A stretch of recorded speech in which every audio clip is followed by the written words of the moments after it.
ক্ষমা করো চাচি, আমার পক্ষে বিয়েটা করা সম্ভব না। সিদ্ধান্তটা আগে নেওয়া উচিত ছিল। সে সময় নেওয়ার জন্য গৌরীর সমস্ত দায়িত্ব আমি নিতে প্রস্তুত, কিন্তু এই বিয়েটা সম্ভব না। কথাখানা শুনে পিছিয়ে গেলেন ববিতা। দীপ্র পা বাড়াতেই উনি তাকালেন মেয়ের পানে। কুহুর মাঝে কোনো পরিবর্তন নেই, একটুও নেই, যেন কিচ্ছুটি ঘটেনি। অথচ সবথেকে বড় ক্ষতি তো তারই হল। দেওয়ান বাড়ির বড় কর্তা অর্থাৎ দবির দেওয়ান ছেলের সাথে আলোচনায় বসেছেন। তিনি যে মোটেও খুশি নন তা চেহারায় বেশ ভালোই বোঝা যাচ্ছে। গম্ভীর মুখে তিনি শুধালেন, এই কাজটি কেন করলে দীপ্র? বাবার দিকে চাইল দীপ্র। লোকটার বয়স 60-এর কাছাকাছি, তবে চেহারায় সেই মলিনতাটুকু একদমই আসেনি। কথা কেন বলছো না? যদি বিয়ে করার ইচ্ছে নাই থাকতো তবে আগে কেন বললে না? সেজন্য আমি দুঃখ প্রকাশ করেছি বাবা, আর ক্ষতিপূরণ হিসেবে গৌরীর সব রকম দায়িত্ব নিতেও প্রস্তুত। মজা করছো তুমি? একটা মেয়ের মন ভেঙে বিয়ের আসর থেকে ফিরিয়ে দিয়ে তার সব দায়িত্ব নেবে? এই পর্যায়ে দীপ্র চুপই রইল। দবিরের চোখ দুটো অস্থির। একটু সময় নিয়ে দীপ্র বলল, আমি সিদ্ধান্ত জানিয়েছি বাবা। আরেকবার ভাবো দীপ্র, তোমার চাচি দিশাহারা হয়ে আছেন, তার মুখের দিকে চেয়ে একটু ভাবো। ভাবার কিছু নেই, তিনি অনেক বেশি সাহসী, এ ধাক্কা সামলাতে পারবে। বড় বেশি বুঝলে তুমি। আমার দুঃখ হচ্ছে না সেসবের জন্য, আমি আমার সিদ্ধান্তে অটল। এতটা বেপরোয়া তো তুমি ছিলে না। কি হয়ে গেল তোমার? কিছুই হয়নি বাবা, আমার জীবনটা সাজানোর দায়িত্ব কিন্তু আমারই। কাউকে বিয়ে করা সম্ভব না, এটা দুটো জীবনের বিষয়। বলেই বেরিয়ে গেল দীপ্র। বসার ঘরে তখনও সবাই উপস্থিত। পারিবারিকভাবেই আয়োজন হয়েছিল, তাই পরিবার পরিজন ব্যতীত বাইরের কেউই নেই। দীপ্রকে আসতে দেখে সবগুলো চোখ এদিকে নিক্ষেপ হল। দাদিজান বসে আছেন কুহুর ঠিক পাশটায়। তিনি নাতির দিকে চাইলেন, তুমি কি তোমার সিদ্ধান্ত বদল করবা না দীপ্র? আমি একবারে যা বলার বলে দিয়েছি দাদিজান। দাদিজানের কথাও রাখবা না? আমাকে মাফ করবেন, এটা রাখতে পারবো না। আনোয়ার, দবিরকে ডেকে আনো। সিদ্ধান্ত যা হওয়ার হয়ে গেছে, এই বিয়ে হবে না। বলেই তিনি মেজ ছেলেকে আদেশ করলেন। ছোট ছেলেকে হারিয়ে তিনি নিজেও কি কম শোকাহত? পৃথিবীর কোনো মাই চান না তার চোখের সামনে সন্তানের লাশ বহন হোক, কিন্তু ভাগ্যে লেখা থাকলে তা বদলের সাধ্য কার? আম্মা, এটা হতে দেবেন না। আমার কুহু জীবনটা শেষ হয়ে যাবে। একদম শাশুড়ির পায়ের নিকট বসে পড়লেন ববিতা। তার জীবনের রং হারিয়ে গিয়েছে। কুহু আর ছোট মেয়ে কণা, এই দুই কন্যাই তার সবটুকু। এখন যদি কুহুর জীবনটাও অশান্ত হয়ে যায়, তবে যে বেঁচে থাকাটা তার নিকট বিষের মতন হয়ে যাবে। তিনি বড় অশান্ত অনুভব করলেন। কান্না থামাও ছোট বউ, এভাবে বিয়ে হয় না। আম্মা, আমার কুহুর জীবনটা শেষ হয়ে যাবে আম্মা। কিসের শেষ? কোনো শেষ হবে না। তুমি শক্ত হও, দবির আসুক। এভাবে বিয়ে দেওয়া মানে সমস্যা আরো বাড়ানো। বলে তিনি চুপ হলেন। ববিতা ছটপট করতে লাগলেন। কয়েক মুহূর্ত পর দবিরকে আসতে দেখা গেল। তিনি আসতেই বৃদ্ধা বললেন, যা হবার তা হয়ে গেছে। তোমার ভাই বড় অসময়ে পৃথিবীর মায়া হারালো, রেখে গেল বউ আর দুইটা মেয়ে। তোমরা দুই ভাই যখন নিজেদের ভবিষ্যৎ নিয়ে দূর শহরে, দূর দেশে চলে গেলা, তখন কাদেরই পড়ে রইল এখানে। আমার জেদ, স্বামীর বাড়ি ছেড়ে যাব না কোথাও, তাই তো আমার জন্য রয়ে গেল কাদের। বউ বাচ্চার ভবিষ্যৎ নিয়ে একবারও ভাবলো না। কষ্ট করেছে, তবে কষ্টের মাঝে সুখ ছিল ঠিকই। তুমি এসে ছেলের জন্য কুহুর হাত চাইলা, সব দিক বিবেচনা করে আমিও মত দিলাম। যাই হোক, এখন দীপ্র চায় না বিয়েটা হোক। আমিও মনে করি না হওয়াই ভালো, কিন্তু যেটা বলেছে সেটা যেন ঠিকঠাক হয়। কুহুর সব দায়িত্ব দীপ্রকে নিতে হবে। দবির মায়ের কথা শুনলেন। তিনি আসলেই লজ্জিত। ছেলের এই কাজটি তার পুরাতন কর্মকেও আজ টেনে নিয়ে এসেছে। ববিতা চোখ মুছে কিছু বলতে যেতেই বৃদ্ধা বললেন, যা বলার আমি বলে দিয়েছি ছোট বউ, এখানেই সব শেষ। এই কথার পর ববিতাও আর কিছু বলতে পারলেন না। কুহুর গলাটা শুকিয়ে এসেছে। রাত্রি পাশেই ছিল। কুহু শুকনো গলায় বলল, একটু পানি দিবে রাত্রিপু? গলাটা ভীষণ শুকনো লাগছে। বিয়ে ভাঙার পর কেটে গিয়েছে 3টি ঘণ্টা। এই 3 ঘণ্টায় কুহু তার বিয়ের পোশাক, মেকআপ সবকিছু তুলে নিয়ে বেশ সময় নিয়ে গোসল করেছে। এখন তার চুল ভেজা। সন্ধ্যার ঠিক আগ মুহূর্ত। ওদের বাড়িটা বেশ খানিকটা পুরনো হলেও বিশালতার দিক থেকে রাজকীয় মহলের অনুরূপই বটে। ছাদে শ্যাওলা জমলেও সেই শ্যাওলার মাঝেও আভিজাত্য আছে, থাকারই কথা। বহু বছর পূর্বে কুহুর পূর্বপুরুষেরা তো এই গ্রামে জমিদারের ভূমিকায় ছিলেন। তারপর ধীরে ধীরে সম্পত্তির পরিমাণ কমে এলো, জমিদারি ভাঙল, কেউ কেউ চলে গেল শহরে, কেউ বা দূর দেশে। সব মিলিয়ে আভিজাত্যে ভাটা পড়ল, কিন্তু বাড়িটায় তার ছোঁয়া আজও পাওয়া যায়। কুহু ধীর পায়ে শ্যাওলা পড়া ছাদে এসে পৌঁছল। সন্ধ্যার আগ মুহূর্ত হওয়াতে আকাশটা হলদেটে হয়ে আছে। দূর আকাশে কিছু পাখি উড়ে বেড়াচ্ছে। বাড়ির চারপাশে বিশাল সব গাছ লাগানো। কোনো কোনো গাছের উচ্চতা এই বিশাল দোতলা বাড়ির ছাদে এসেও ঠেকেছে। হালকা একটা বাতাস কুহুর ত্বক ছুঁয়ে যেতেই চোখ দুটো বন্ধ করল কুহু। তারপর শেষ বিকালটা কুহু কাটিয়ে দিল শ্যাওলা পড়া ছাদে চোখ বন্ধ করেই। আজানের ঠিক আগ মুহূর্তে ওর মুদিত চোখ জাগ্রত হল, তাও একটি পরিচিত কণ্ঠের ডাকে। সেই কণ্ঠের মালিক দীপ্র ভাই, যার পরনে টি-শার্ট আর ট্রাউজার, গাল জুড়ে কালো কালো রোমারাজি, ত্বক উজ্জ্বল রঙের, চোখের মণি বুদ্ধিদীপ্ততার প্রমাণ। কুহু এক মুহূর্তের জন্য থমকে থাকলেও সেই থেমে থাকায় ধাক্কা লাগল দীপ্রর দ্বিতীয় ডাকে। দীপ্র ভ্রু কুঞ্চিত করে বলল, এখানে এইভাবে দাঁড়িয়েছিস কেন? তো চুল খুলে, তোকে তো ভূত ভেবে ভয় পাচ্ছিলাম আমি। দীপ্রর কণ্ঠের স্বাভাবিকতায় কুহুর অন্তর কেঁপে ওঠে। ও যেন কোথাও একটা বাধা পড়ে। দীপ্র আবারও বলে, আজান দেবে, দ্রুত নিচে যা। বলতে বলতে দূরের মসজিদ থেকে আজানের ধ্বনি ভেসে ওঠে। কুহু চটপট মাথায় ঘুমটা টানে, পা বাড়ায় নিচে নামার জন্য। ঠিক তখনই দীপ্র বলে, কুহু। থামে কুহু, তবে ঘুরে তাকায় না। দীপ্র একটু কাছাকাছি আসে, বলে, যা হয়েছে তা ভুলে যা, আমি কথা দিলাম তোর কোনো অভাব রাখবো না। বলেই পকেট থেকে 1000 টাকার বেশ কয়েকটি নোট বের করল দীপ্র। কুহুর হাতে তুলে দিতেই মেয়েটির গলা শুকিয়ে এলো। মনে মনে প্রশ্ন করল, দায়িত্ব নেওয়া মানে কি টাকা দেয়া দীপ্র ভাই? 1000 টাকার নতুন নোটগুলো নাড়াচাড়া করছে কুহু। ঘরে ফিরে কয়েকবার টাকাগুলো গুনেছে সে।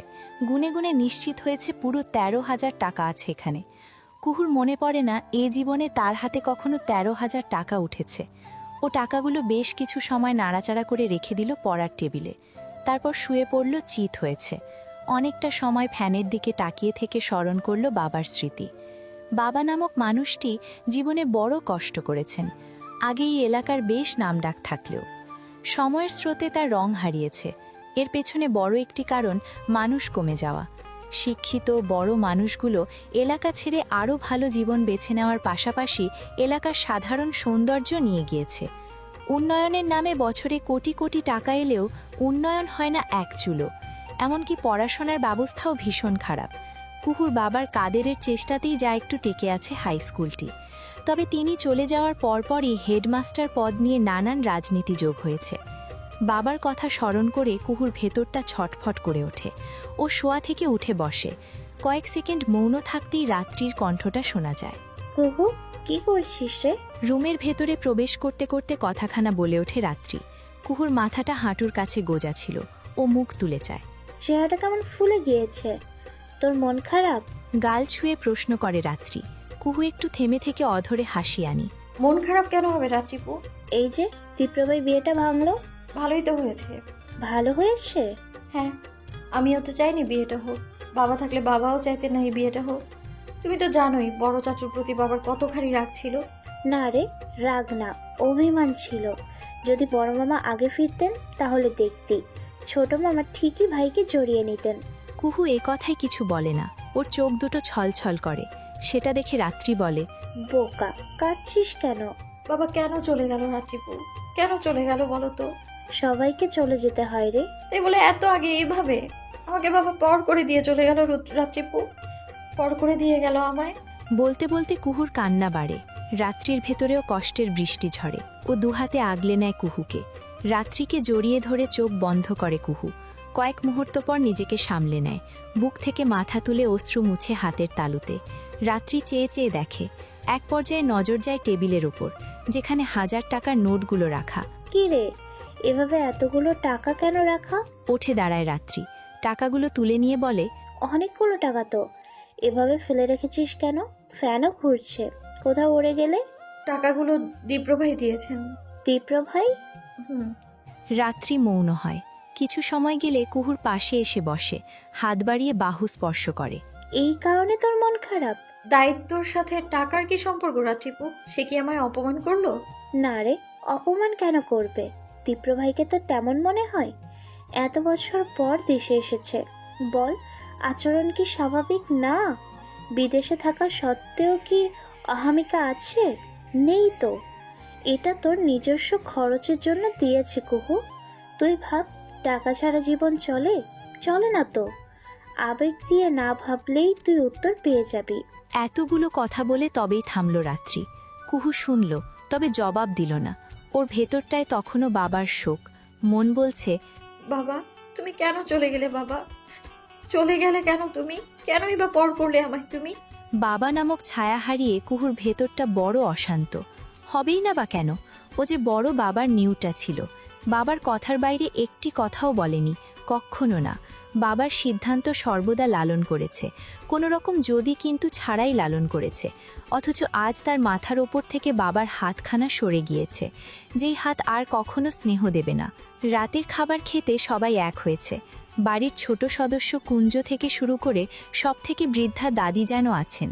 এ বাড়িতে রাতের খাবার খাওয়াটা একসাথেই হয়। কুঞ্জর চোখে ঘুম ঘুম। সে কুহুর মেজ চাচা আনোয়ারের ছেলে। কুঞ্জর এক বোনও রয়েছে, নাম আয়ানা। মেয়েটি শহরের হাওয়া পেয়ে বদলে গিয়েছে পুরো 16 আনা। এই যে যেমন এই বাড়িতে এসেই তার এটা সেটা অভিযোগের লিস্ট হয়েছে, এখন তার চোখে মুখে বিরক্তি। তার ভাবনায় আসে না কেন রাতের খাবার সবাইকে একসাথে খেতে হবে। এসব নিয়ম বড় অযৌক্তিক। ও এটা নিয়েই মায়ের সাথে রাগারাগি করছিল। তখনই দীপ্রকে আসতে দেখা গেল, যার দরুন থেমে গেল ওর কথা। এদিকে এসে বসো। হাতের সাহায্যে ডাকলেন দাদিজান। নাতি এত বড় অন্যায় করার পর ও তাকে আদর করে ডাকছেন তিনি। বিষয়টা দেখে আয়নার মা আবিদা ভ্রু কুচকা দেন। দীপ্রকে বরাবরই সবাই মাথায় তুলে রাখে। আয়ানা মায়ের কথায় ঠোঁট কামড়ে ধরল, কিছুটা চিবিয়ে বলল, তাতে কি হয়েছে? একটু আগেই তো বিরক্তিতে মরে যাচ্ছিল, এখন এসব চোখে দেখিস না? উফ মা, দীপ্র দাদাভাইয়ের স্ট্যান্ডার্ড অনেক ওপরে। আমি নিজেই মানতে পারছিলাম না কুহুর সাথে ওনার বিয়ে হচ্ছে। কুহু কতটা খ্যাত তা দেখো না। মেয়ের কথায় অনেক কিছু বুঝলেন আবিদা, তাই বাহু টেনে আড়ালে নিয়ে এলেন। এভাবে টেনে আনলে কেন? বাহু ছাড়িয়ে নিয়ে কথাখানা বলল আয়ানা। আবিদা চোখে মুখে আধার ধরে রেখে বললেন, তোর মনে কি চলে বলতো? কি চলে? দীপ্রর প্রতি এত দরদ? এমনিতে তো আর কাউকে দু চোখে সহ্য করতে পারিস না। আয়না একটু থতমত খেল, এড়িয়ে যেতে বলল, এত কথা ধরো না তো। পাশ ফিরতেই পুনরায় মেয়ের বাহু চেপে ধরলেন আবিদা। চিবিয়ে চিবিয়ে বললেন, মায়ের সাথে চালাকি করিস? উফ মা, চালাকির কি আছে? দীপ্রকে পছন্দ করিস? না করার কি আছে? ওনার স্ট্যান্ডার্ড দেখেছো? গুড লুকিং, বিদেশে পড়াশোনা করেছে, আবার বিজনেসও শুরু করেছে। আমি ড্যাম শিওর সফল হবে। আর এত অল্প বয়সে এত এত অ্যাচিভমেন্ট তো যে কেউ পছন্দ করবেই। আবিদা মেয়ের দিকে ভালো মতন চাইলেন। বুঝতে পারলেন কন্যার অনুভূতি। সত্যি বলতে না মানতে চাইলেও দীপ্রকে তারও ভীষণ পছন্দ। ছেলেটা ছোটবেলা থেকেই যেমন সুদর্শন, ঠিক তেমনই মেধাবী। কিন্তু সমস্যা হলো তার কন্যার রূপ থাকলেও গুণের বেলায় একেবারেই খালি কলসি। খেতে খেতে কুহু আর দীপ্রর কয়েকবার চোখাচোখি হলো। ববিতাও উপস্থিত আছেন, তবে তাকে প্রাণহীন মনে হচ্ছে। কুহু খাবার শেষ করে হাত ধুতে গিয়ে দেখল দীপ্র ভাইও হাত পরিষ্কার করছেন। দীপ্র যখন পিছন ফিরল তখনই কুহুর সাথে দৃষ্টি মিলে গেল। কুহু নজর ফেরালো। দীপ্রও তোয়ালে দিয়ে হাত মুছে নিতেই নতমস্তিষ্কে কুহু বলল, টাকাগুলো দরকার ছিল না। দরকার আছে বলেই দিয়েছে, নিজের মতন খরচ করবে। আমি চাই না, আপনি ফিরিয়ে নিন। দীপ্র চলে যেতে নিয়েও থেমে রইল। পেছন ফিরিয়ে এগিয়ে এলো কয়েক পা। কুহু তখনও মাথা নামিয়ে, দেওয়া জিনিস ফিরিয়ে নিতে বলছিস? জি, আমার প্রয়োজন নেই। কিন্তু আমার দেওয়ার প্রয়োজন আছে। কুহু, আমি তোর দায়িত্ব নিয়েছি। তোর সব প্রয়োজন অপ্রয়োজন ভালো মন্দ সবটা আমি দেখব, বুঝেছিস? কুহু বুঝুক কিংবা না বুঝুক, তবে তার প্রতিক্রিয়া এলো না। দীপ্রও বোধহয় জবাবের আশা করেনি, তাই তো বড় বড় কদমে পা বাড়ালো। দীপ্র কুহুর বিয়ে উপলক্ষেই বাড়িতে এসেছে সবাই। একসাথে এভাবে আসা হয়নি, বহু বছর হয়ে গিয়েছে। বাড়িটা এখন যেন প্রাণ ফিরে পেয়েছে। তবে এই প্রাণ ফিরে পাওয়ার মধ্যেও যেন কোথাও একটা না পাওয়া আছে। এই না পাওয়ার নাম কাদের। হাসি খুশি একটা মানুষ, জীবনের বেশি সময় পার হয়েছে স্কুলে। হেডমাস্টার কাদের দেওয়ান বাচ্চাদের কাছে এক আলাদা আবেগের নাম। বকাঝকা না করে তিনি বাচ্চাদের ভালোবেসে বুঝ দিয়ে পড়াশোনা করানোর পক্ষে ছিলেন। তিনি যখন কথা বলতেন তখন সবাই হা হয়ে তাকিয়ে থাকত। সেই লোকটা হঠাৎ করেই মারা গেলেন। এটা মেনে নেওয়া আসলেই কষ্টের। ববিতা স্বামীর ছবিখানা নিয়ে চোখের জল ফেলে যাচ্ছিলেন। কণা বেশ অনেকক্ষণ হল মায়ের পেছনে এসে দাঁড়িয়েছে, তবে মা সেটা টের পাননি। তিনি কেঁদে চলেছেন। মা, মৌন ভেঙে কথা শুরু করল কণা। মেয়ের কণ্ঠ পেয়ে চট করেই চোখ মুছলেন ববিতা। কণা, কখন এসেছিস? তোর শরীর ভালো? মেয়েটার জ্বর প্রায় সপ্তাহ হলো জ্বর, এই আসে এই যায়। ডাক্তার দেখানো হয়েছে, তবু সুরাহা মিলছে না। একটু শহরে নিয়ে যে যাবে সেই সুযোগটিও হচ্ছে না। কণা আলগোছে মায়ের পিঠখানা জড়িয়ে ধরল। স্কুল শেষ করলেও কণা একদম বাচ্চাই রয়ে গিয়েছে। কুহু যেমন বাবার নিউটা, কণা ঠিক তেমনই মায়ের নিউটা। কি হয়েছে রে? মন খারাপ? বাবাকে মনে পড়ছে তোমার? কথাটা উঠতেই ববিতার চোখ দুটো আবারও বেহায়ার মতন জল নামিয়ে দিল। কণা আরও শক্ত করে মায়ের গলা জড়িয়ে ধরল। বাবাকে আমারও মনে পড়ছে মা। কতদিন হলো বাবাকে দেখতে পাই না, মনে হচ্ছে কত জনম চলে গেল। ববিতার চোখের জল মুছে নিলেন। এক হাতে মেয়ের মাথাখানা ছুঁয়ে বললেন, খাবার খেয়েছিস? সবাইকে খাবার পরিবেশন করেই চলে এসেছিলেন তিনি, তাই মেজার খাওয়া হয়েছে কিনা তিনি জানেন না ঠিক। কি রে, খেয়েছিস? তুমি তো খাওনি মা। আমার তো ক্ষুধা লাগেনি রে। তুই খাসনি সেই কারণে এমন করে কেউ? তিনি একটু তাগাদার মতন করেই উঠে গেলেন। কণার শরীরটা দুর্বল। আয় খাবি চল। তুমি না খেলে খাবো না মা। আমিও খাবো রে সোনা, আমিও খাবো। বলেই মেয়ের গাল ছুঁয়ে দিলেন তিনি। কণার চোখে মুখে একটা আদরে ভাব জ্বলে এলো। মা যে বড় আপন তার। এই মায়ের আঁচলের ছায়া চলে গেলে কণা মরে যাবে, একদমই মরে যাবে। মায়ের সাথে একটুখানি মনের দূরত্ব রয়েছে কুহুর, এটা একদম ছোট থেকেই। হয়তো বড় সন্তান বলেই অনেক কিছু সে বলতে পারে না। এদিক থেকে কণা আবার সেরা, মায়ের সাথে ভারী আহ্লাদ তার। তাই তো কণাকে মায়ের কাছে পাঠিয়েছিল ও। এখন খাবার খাচ্ছে মা, এটা দেখে ওর ভেতরে শান্তি শান্তি একটা অনুভূতি যোগ হলো। ও ছোট করে নিঃশ্বাস ফেলে নিজের ঘরের দিকে আগাচ্ছিল। অমনি বিপদটা ঘটে গেল। একদম পা পিছলে পড়ল মেয়েটি। দীপ্র মাত্রই ছাদ থেকে ফিরছিল। ঘটনা দেখে হন্তদন্ত হয়ে এলো। ব্যথা পেয়ে কুহু চোখ বন্ধ করে নিয়েছে। দীপ্র বেশ বিরক্তি নিয়ে বলল, শুকনো বনে পড়লে কি করে? তো সব আবার বদলানো না। কুহুর আছাড় খাওয়া অনেকটাই নিয়মিত, বিশেষ করে ছোটবেলায় প্রচুর পা হড়কে পড়েছে সে। এতে করে তার শরীরে জখমও হয়েছে, সেটা জানে দীপ্র। তাই তো প্রসঙ্গ টেনে কথাটা বলল। কিন্তু পড়ে গিয়ে কুহু যতটা ব্যথা পেয়েছে তার থেকে বেশি লজ্জা লাগছে। দীপ্র ওকে সাহায্য করল উঠে দাঁড়াতে। যদিও বেশ একটা ব্যথা পেয়েছে, তবু নিজেকে সামলে নিয়ে বলল, ঠিক আছে। শিওর? জি। মনে তো হলো অনেকটা ব্যথা পেয়েছিস। তেমন একটা না। সত্যি তো? হ্যাঁ। বলে থামল কুহু। ধীরে পা ফেলতে গিয়ে বুঝল ব্যথা একটু নয়, বরং অনেকটুকু। ও ঠোঁট কামড়ে নিজেকে শাসন করল। মনে মনে বুঝ দিল, কুহু তোর কিছু হয়নি, কিচ্ছু না। কুহুর বুঝ দেওয়াটা কাজে লেগেছে। ব্যথা নিয়েই এগিয়ে যাচ্ছে ও। অনেকটা দূর চলেও যাচ্ছিল। দীপ্র পেছন থেকে ডেকে উঠল। কুহু শোন। ডাক পেয়ে দাঁড়িয়ে গেল মেয়েটি। দীপ্রর ঘরটা কাছেই। ও চট করে রুমে গেল। ফিরে এলো মুহূর্তেই। কুহু ফ্যাল ফ্যাল করে তাকিয়ে। দীপ্র ঔষধের প্যাকেটটা বাড়িয়ে দিয়ে বলল, ব্যথা পেয়েছিস সেটা বোঝা যাচ্ছে, ওষুধটা খেয়ে নিস। ঔষধ হাতে তুলে নিল কুহু। দীপ্র একটা দীর্ঘশ্বাসের মতন করে বলল, চলি রে, গুড নাইট। Good night. বাংলায় শুভরাত্রি। দীপ্র কুহুকে শুভরাত্রি জানালো। তবে তবে কুহুর রাত্রি কি শুভ হবে? উহু না, শুভ হবে না তার রাত্রি। হবেই বা কেমন করে? এই যে দীপ্র ভাই তাকে ঔষধ দিয়ে গেলেন, তা তো খেলো না ও। ব্যথায় সমস্ত রাত কষ্ট করল, তবে ঔষধ খেলো না ও। এই না খাওয়ার পেছনে অনেকটা অভিযোগ আছে, আছে অভিমানও। কিন্তু সেসব কি দীপ্র ভাইয়ের হৃদয়কে ভেদ করে? কুহু শুধু প্রশ্ন করেই যায়, তবে তার উত্তর আসে না। তবু মেয়েটি নীরবে নিভৃতে প্রশ্ন করে বেড়ায়। ও যে এমনই, ওর সবটুকুই নিভৃতে। সকালটা বড় তিক্ত হলো কুহুর নিকট। ব্যথায় শরীরের তপ্ততায় বিছানা থেকেই উঠতে পারল না। ওকে ডাকতে এসে রাত্রি আঁতকে উঠল। এই কি অবস্থা? এত জ্বর কি করে হলো রে? গতকাল পড়ে গিয়েছিলাম রাত্রিপু। পড়ে গিয়েছিস? ঔষধ খাসনি? না। কেন? পাগল তুই? শরীরের হাল খারাপ করছিস কেন? আমাকে একটু ঔষধ এনে দিবি রাত্রিপু? আমি ঠিক হয়ে যাব, কাউকে কিছু বলো না। বলবো না কেন? জানো তো মায়ের অবস্থা, টেনশন করবে। রাত্রি হতাশ হয়ে উঠে পড়ল। তার মামাতো বোনটা ভীষণ আদরে। ও যখনই এখানে আসে তখন বেশিরভাগ সময় কুহুর সাথেই থাকে। যদিও দুজনের মাঝে কয়েক বছরের তফাৎ আছে, তবু ওদের সম্পর্কটা অনেকটাই বন্ধুত্বের। রাত্রিও ভীষণ ভালোবাসে মেয়েটিকে। কুহু শুয়েই রইল, উঠতে পারল না। রাত্রি এলো মিনিট দুয়েক বাদেই, হাতে ঔষধ।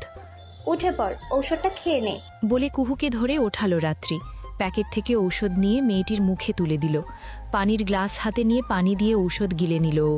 গ্লাসটা রাখতে গিয়ে রাত্রে খেয়াল করল টেবিলে ব্যথাল ঔষধ রাখা। ও ভ্রু কুঞ্চিত করল। এই কি রে, তোর এখানেই তো ঔষধ ছিল, আমাকে দিয়ে আনালি আবার? এ কথার জবাব দিল না কুহু। রাত্রি যেন বুঝে নিল অনেকটাই, তাই তো শুধালো, ঔষধ কি দীপ্রভাই দিয়েছে? হ্যাঁ বোঝাতে মাথা কাত করল কুহু। রাত্রি পুনরায় হতাশ হলো। একটুখানি থেমে থেকে বলল, তুই কি সবসময় এমনই করবি? আমি জানি না রাত্রিপু। তোর রাগ হয়? কার ওপর? দীপ্রভাইয়ের উপর। কুহু উত্তর দেয় না, মৌন থাকে।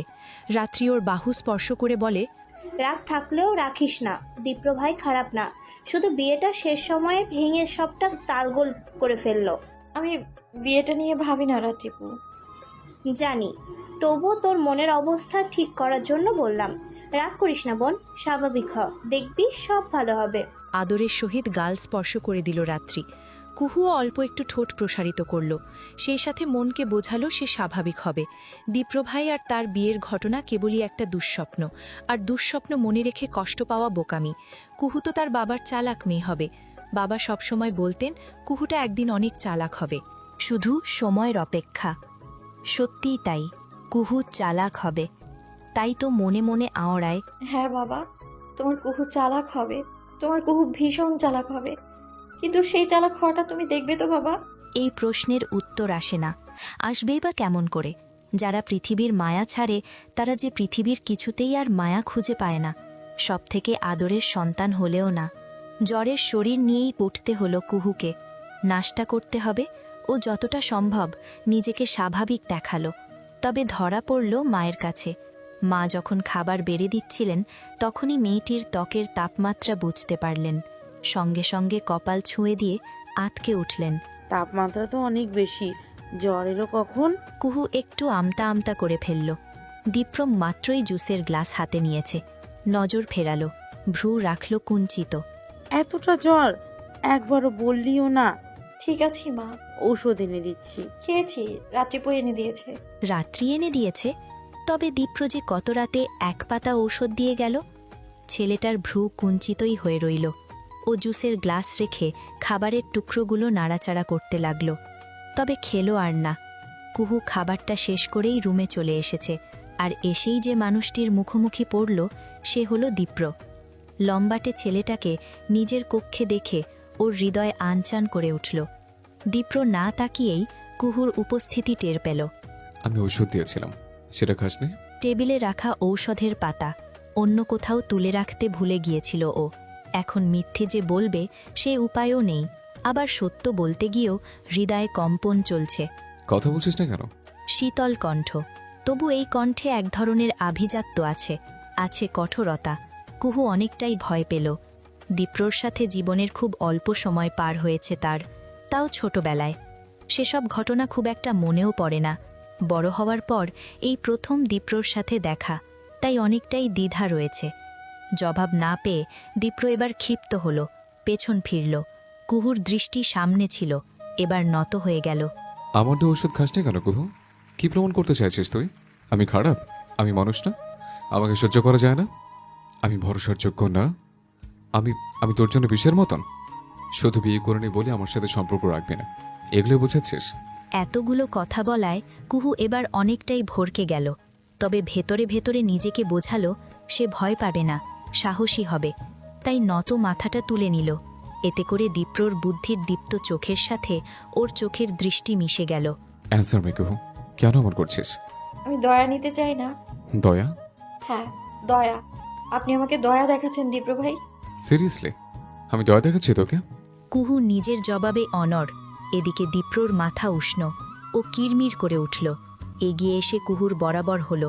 এত সময় কুহু যে সাহস যোগান দিয়েছে তাতে অনেকটাই ভাটা পড়ল। দয়ার কথা বলে ঠিক করলি না কুহু। আমি তোকে দয়া দেখাচ্ছি না, আমি তোর দায়িত্ব নিয়েছি, স্নেহের জায়গা থেকে নিয়েছি।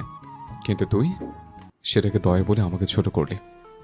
ওকে ফাইন, এখন থেকে দয়াই দেখাবো, আর সেটা তোকে নিতে হবে। বলেই গটগট শব্দ তুলে চলে গেল দীপ্র। সেই চলে যাওয়ায় কেঁপে উঠল কুহু। সে কি কিছু ভুল করল? দীপ্র ভাই তো দয়াই দেখালেন। বিয়েটাও দয়া দেখিয়ে করতে চেয়েছিলেন। তারপর দয়া দেখিয়েই বিয়ে ভেঙে দায়িত্ব নেওয়ার কথা বলবেন। কুহুর মাথা কাজ করে না। ও শুধু বাবাকে মনে পড়ে।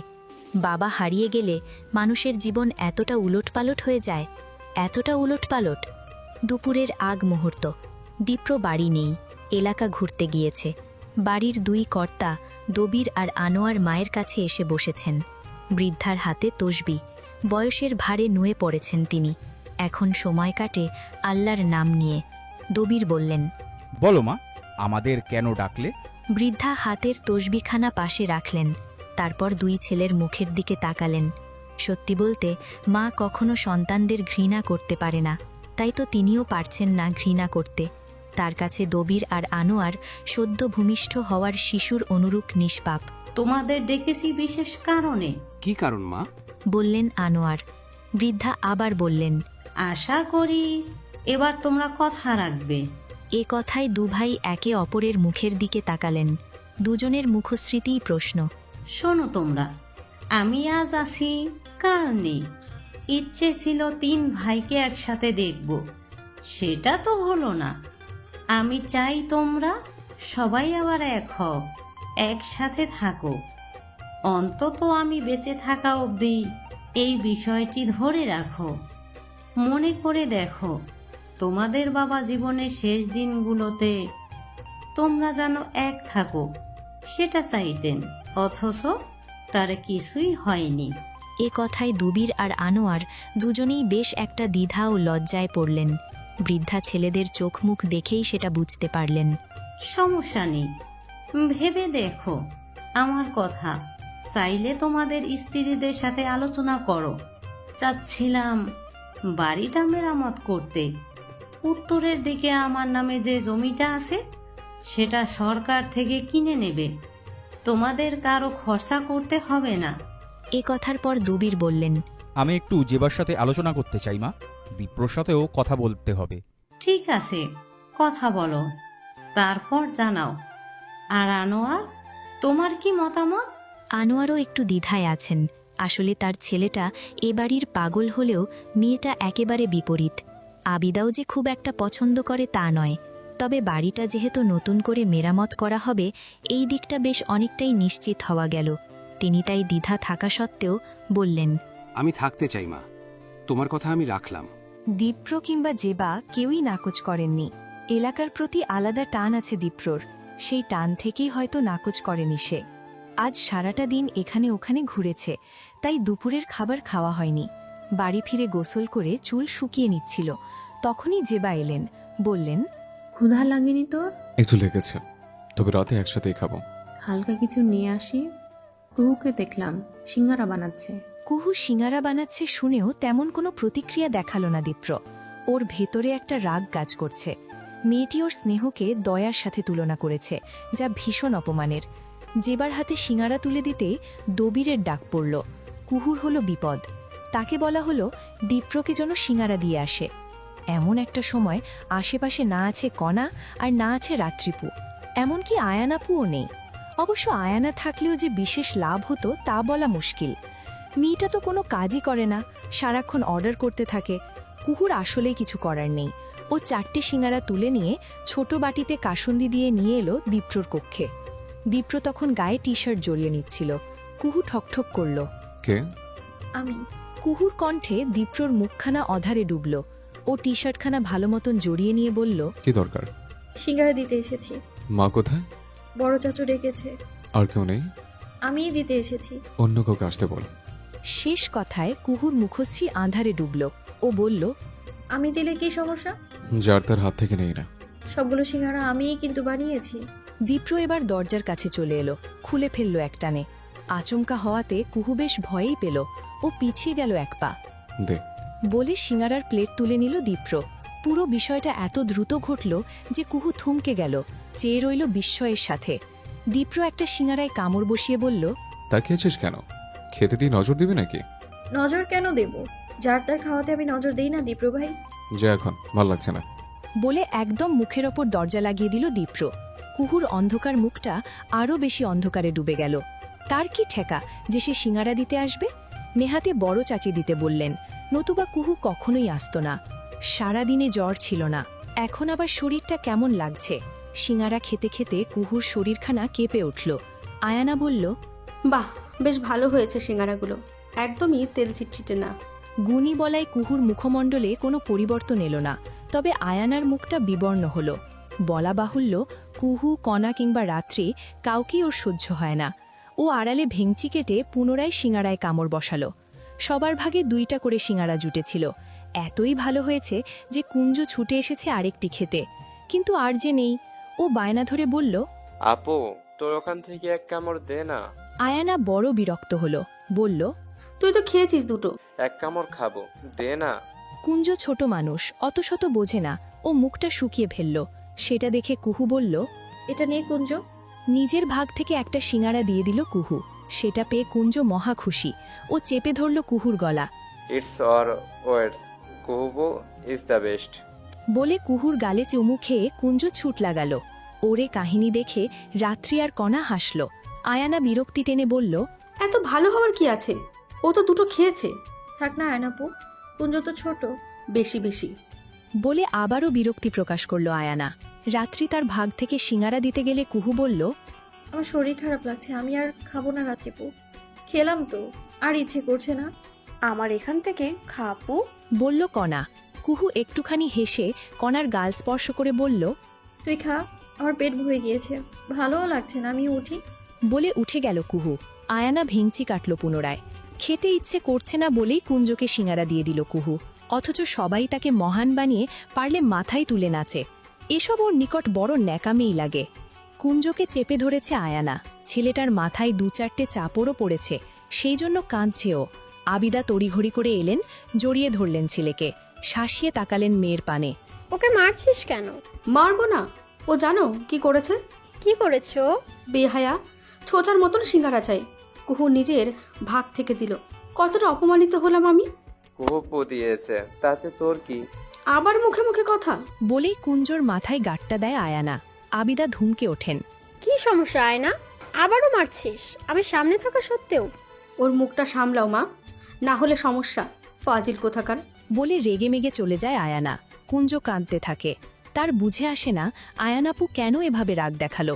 কুহুপু তো নিজ থেকেই দিয়েছে, সে তো চায়নি। যতটা রাগ ক্ষোভ নিয়ে আয়ানা রুম থেকে বের হয়েছিল, ঠিক ততটাই শীতল হলো দীপ্রকে দেখে। ছেলেটা যেমন বলিষ্ঠ দেহের, ঠিক তেমনই তার চেহারার ধাঁচ। আয়ানার যেন গলা শুকিয়ে এলো। ও এক দৃষ্টিতে তাকিয়ে রইল। দীপ্র বলল, কি হয়েছে? কথা বলতেই যেন ভুলে গেল আয়ানা, শুধু চেয়ে রইল মুগ্ধতা নিয়ে। দীপ্র এবার ওর মুখের সামনে তুড়ি বাজানোর মতন শব্দ করল। এতে করে ধ্যান ফিরে পেল। কিছুটা আমতা আমতা করে বলল, না কিছু না। এভাবে দাঁড়িয়েছিস কেন তাহলে? ও তাই তো। বলে একটু সরে দাঁড়ালো আয়ানা। দীপ্র সামনের দিকে আগালো। হঠাৎ আয়ানা বলল, দাদা ভাই। থামল দীপ্র, ঘুরে চাইল। আয়ানা হাসি হাসি মুখে এগিয়ে এলো, একদম দীপ্রর বরাবর হলো। একটা আবদার করব? হুম? ঘুরতে নিয়ে যাবে কোথাও? এখানে এসে কোথাও যাওয়া হয়নি, প্লিজ নিয়ে চলো, প্লিজ প্লিজ প্লিজ। ও একদম বাচ্চাদের মতন করতে লাগলো। কুহু আর কণা বের হয়েছিল। এসেই এই দৃশ্যের দেখা মিলল। আয়ানা হুট করেই দীপ্রর বাহুখানা স্পর্শ করল। দীপ্র বলল, আচ্ছা যাব। হ্যাঁ বোধক জবাব পেয়ে আয়ানার খুশি হলো দেখার মতন। ও অতি উত্তেজনায় দীপ্রর বাহুতে মাথা ঠেকালো। গদগদ হয়ে বলল, থ্যাংক ইউ সো মাচ, কালই কিন্তু নিয়ে যাবে। আচ্ছা ঠিক আছে, যাব নিয়ে। বলে বাহু ছাড়িয়ে নিল দীপ্র। আয়ানা এক প্রকার লাফিয়েই উঠল। কণা ভ্রু কুঞ্চিত করেছিল। কুহু নির্বাক। সহসাই কণা বলে উঠল, আমার কেন যেন মনে হচ্ছে সামথিং ইজ রং। রং হোক আর যাই হোক, তাতে আমাদের কি? আমার কি মানে? দীপ্ত ভাইয়ার তো আমার দুলাভাই হওয়ার কথা ছিল। এসব কথা বলবি না কনা। কুহুর একটু রেগেই গেল, কণাও মিয়ে গেল। মিনমিনে সুরে কুহু বলল, তাকে বিয়ে করার জন্য আমিও মরে যাচ্ছিলাম না? শুধু আমাকে এভাবে অপমান না করলেও পারতো, ফালতু লোক। কুহুর জ্বরটা আবারও ধরা দিল। সেই রাত্রিতে ওর ঘুমই হলো না। ও জ্বরের শরীরেই বিছানা ছাড়ল। ঘরে থাকতে ইচ্ছে করছে না। মায়ের কাছে কণা আছে। ও একটু উঁকি ঝুঁকি দিয়ে মায়ের রুম থেকেও চলে এলো। তারপর এলো রাত্রির ঘরে। রাত্রি জেগে আছে, সম্ভবত কারো সাথে কথা বলছে। কুহুর আগমনে খানিকটা মিয়ে গেল, তবে সামলে নিল মুহূর্তেই। সরি রাত্রিপু, তোমায় বিরক্ত করলাম। আরে কিসের বিরক্তি? কোথায় যাস? বস এখানে। রাত্রি উঠে এসে কুহুকে টেনে বসালো বিছানায়। ওর একটু অস্বস্তি হচ্ছে। ভুল সময়ে এসেছি? কিসের ভুল? তুমি কথা বলছিলে। আরে তেমন সিরিয়াস কেউ না। এখন বল তোর কি খবর? কথা শেষ করে কুহুর হাতখানা স্পর্শ করল রাত্রি। মুহূর্তেই তাপমাত্রা বুঝে গেল। তোর তো খুব জ্বর রে। খুব খারাপ লাগছে, খুব, তাই এলাম। দাঁড়া, আমি পানি নিয়ে আসি। পানি পট্টি দিলে ভালো লাগবে। কুহু চুপ করে রইল। রাত্রি গিয়ে কাপড় আর পানি নিয়ে এলো। শুয়ে পড় কুহু। কথা মতন কুহু শুয়ে পড়ল। তারপর একটা নিঃশ্বাস ফেলে বলল, তোমাকে কষ্ট দিচ্ছি রাত্রিপু? আরে ধুর, কি যে বলিস তুই। রাত্রি সময় নিয়ে ওর কপালে পানি পট্টি দিল। কিছু সময় পর কুহু ঘুরে রাত্রির কোমর জড়িয়ে ধরল। এটা ওর অভ্যাস, ও সবসময় এমনই করে। পাগল মেয়ে। হেসে কথাখানা বলল রাত্রি। কুহু একটু মৌনই রইল। খানিক বাদে বলল, রাত্রিপু যা হয়। হয় তোরে, আসলে ভালোই হয় যা হয়। তোর আবারও মন খারাপ? তেমন না। তাহলে? মন থেকে মানতে পারছি না। শোন বোন, এটা নিয়ে যত ভাববি তত জটিল হবে সব। কিন্তু আমি যে চেয়েও ভুলতে পারছি না। উনি আসলে আমায় অপমান করলেন, কিন্তু কেন রাত্রিপু? বলেই ওঠে বসল কুহু। রাত্রি ওর জ্বরের মুখটা আদরে হাতে ছুঁয়ে দিল। আমাদের কুহুরানির জন্য একজন রাজপুত্র আসবে। হাতির পিঠে করে আসবে সে। মন খারাপ করে না কুহু সোনা। জবাবে কুহু বলে, তাহলে আমি বিয়ে করব না? কেন কেন? আমার যে শখ রাজপুত্র ঘোড়ায় চড়ে আসবে, টকবক করে ঘোড়া ছুটিয়ে আসবে আমার কাছে। এই কথায় রাত্রি হাসে। ওদের এই একই কথোপকথন নতুন নয়, একদম ছোট থেকে এই কথোপকথন হয়ে এসেছে। রাত্রি যখনই হাতির পিঠে চড়ে রাজপুত্রর আসার কথা বলে, কুহু তখন ঘোড়ায় চড়ে আসার কথা। কে জানে কুহুর জন্য সত্যি কোনো রাজপুত্র আসবে কিনা। কুহু ঘুমিয়ে পড়েছিল রাত্রির ঘরেই। রাত্রিও আর ডাকেনি। তবে সকাল হতে না হতেই কুঞ্জ এসে দরজায় নক করে গেল। দীপ্র ভাই নাকি ডেকেছে। রাত্রি উঠতে গিয়ে কুহুর মুখখানা দেখল। মেয়েটা বড় আদুরে। ছোট মামার মুখের আদলটা বড় স্পষ্ট। ও হালকা হাতে বোনের মাথায় হাত বুলিয়ে এলো দীপ্রর ঘরে। দীপ্র তখন ল্যাপটপে কিছু একটা করছিল। রাত্রিকে দেখেই বলল, এসেছিস? হ্যাঁ, কুঞ্জ এসে বলল তুমি ডেকেছো। একটা বিষয় বলতে ডাকলাম। কি বিষয়ে? গতকাল আয়না বায়না ধরেছে, ঘুরতে যাবে। তো ভাবলাম সবাইকে নিয়ে ঘোরাঘুরি করাটা খারাপ হবে না। কিন্তু কথা হলো কুহু। দীপ্র শেষ করার আগেই রাত্রি বলে উঠল, কুহু কি করলো দীপ্র ভাই? কি করনি সে? আমি নাকি দয়া দেখাচ্ছি? মেজাজটা এত গরম করে দিল। যাই হোক, আমি ওকে যেতে বলবো না। তাহলে কুহু যাবে না? যাবে। কিভাবে? ওকে তুই যেতে বলবি। আমি? হ্যাঁ। যদি না যাই? কেন যাবে না? ওকে যেতেই হবে। বলে মুখটা শক্ত করল দীপ্র। রাত্রি মিনমিনে সুরে বলল, ওর যে শরীরটা ভালো নেই। ভালো হবে কেমন করে? আমি যে ওষুধ দিয়েছি তা খাইনি। বেয়াদব একটা। রাত্রি কি বলবে বুঝল না। যদিও দীপ্রর সাথে তার বোঝাপড়া ভালো, তবে এটা তো সত্য মানুষটা ওর নিজেরও 4 বছরের বড়, তাই অনেক কথাই বলতে গিয়ে আটকাতে হয়। দীপ্র হাত বাড়িয়ে পাশের ড্রয়ার খোলে। সেখান থেকে ওষুধের প্যাকেট বের করে বলে, এটা খাওয়াবে। আচ্ছা। বলিস না আমি দিলাম যে। ও নিয়ে চিন্তা করো না, আমি ম্যানেজ করে নেব। সেই সাথে ঘুরতে যাওয়ার বিষয়টা ম্যানেজ করে নিস। আচ্ছা, দেখছি কি করতে পারি। বলে ও অলস ভঙ্গিতে কক্ষ ছাড়ে। ওর যাওয়ার পানে তাকিয়ে থেকে চোখ বন্ধ করে দীপ্র। ওর মাথাটা আজকাল কাজ করে না। কি করে কি বলে সব উলটপালট লাগে। জীবনটা কেমন পানসে হয়ে গিয়েছে। রাত্রির হস্তক্ষেপে ঠিক হলো কুহু যাবে, যদিও মেয়েটির ইচ্ছে করছে না। এই যে যেমন এখন মুখটা আধার করে বলল, এটা আমার আত্মসম্মানের বিষয় হয়ে গেল না রাত্রিপু? তার কথা মতো চলতে হবে কেন আমায়? শোন তুই, একটা বিষয় তো সত্য, দীপ্র ভাই আমাদের সিনিয়র। আর বিয়ের যে বিষয়টা ঘটলো, এতে কাকে দোষ দিব আমার জানা নেই। তুইও তো বিয়ে করতে চাসনি, তাই না? হ্যাঁ বোঝাতে কুহু মাথায় দোলায়। রাত্রি বলে, তাহলে তো কাটাকাটি হলো, দোষ দুজনের কারোরই না। হয়নি। কেন? সে কেন আমার দায়িত্বটা নিতে চাইবে? আর বিয়েটা শেষ সময় কেন ভাঙলো, আগে ভাঙলো না কেন? এ কথার জবাব রাত্রিও দিতে পারে না। কুহু ঠোঁট কামড়ে বলে, একদিন আমি ওনাকে ঘুষি। পুরোটা শেষ করার আগেই আরশিতেই দীপ্রর ছবি ভেসে ওঠে। কুহুর হাতখানা ওঠানো ছিল, ও এবার সেটা নামিয়ে ফেলে। দীপ্র শক্ত মুখে কক্ষে প্রবেশ করে।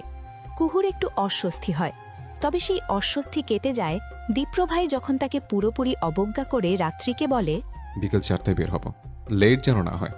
ভদ্রমেয়ের মতন মাথা দোলায় রাত্রি। দীপ্র চলে যায়। কুহু এক প্রকার লাফিয়ে গিয়ে দরজা লাগায়। আসার আর সময় নেই, ওনাকে আসলেই ঘুষি দেওয়া উচিত। ধুর পাগল, কি সব বলিস? একটু আগে আমি তোকে কি বোঝালাম? দীপ্রভাই সব স্বাভাবিক দেখানোর চেষ্টা করছে, তুইও তেমনটাই কর, তাহলে প্রমাণ হবে তুই নিজেও ওনাকে বিয়ে করার জন্য মরে যাচ্ছিলি না। রাত্রির এই কথাটা একেবারে ঠিক। সত্যি তো, কুহুও তো মরে যাচ্ছিল না। তবে এ কথাও ফেলে দেওয়া যায় না, বিয়েটা দীপ্রর দিক থেকে ভাঙায় ওর সম্মানে বেশ বড় একটা ধাক্কা লেগেছে। তবে সেই জন্য শোক করলেও চলবে না, সব স্বাভাবিক দেখাতে হবে। রাত্রিপই ঠিক, কুহু এখন থেকে সব স্বাভাবিক দেখাবে, আর সময় সুযোগ মতন দীপ্রকে ঘুষিও দেবে। এটা কুহুর নিজের কাছে নিজের প্রতিজ্ঞা। কুহুর মনে জেদ জেগেছে। এই দীপ্র নামক মানুষটিকে দু চোখে দেখতে পারছে না ও। মানুষটাকে বাড়ি থেকে বের করতে পারলে শান্তি হতো, কিন্তু সেটা তো ওর হাতে নেই। আচ্ছা, বাবা বেঁচে থাকলে এই মানুষগুলোর সাথে একই বাসায় থাকতেন কি? কুহুর মনে হয় থাকতেন না। চাচারা যে অন্যায় করেছেন, এরপর এই মানুষগুলোর সাথে থাকা যায় না। কুহু ছোট করে নিঃশ্বাস ফেলে।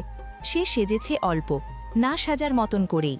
অন্যদিকে কণা সেজে চলেছে, একটার পর একটা জিনিসপত্র মেখে চলেছে।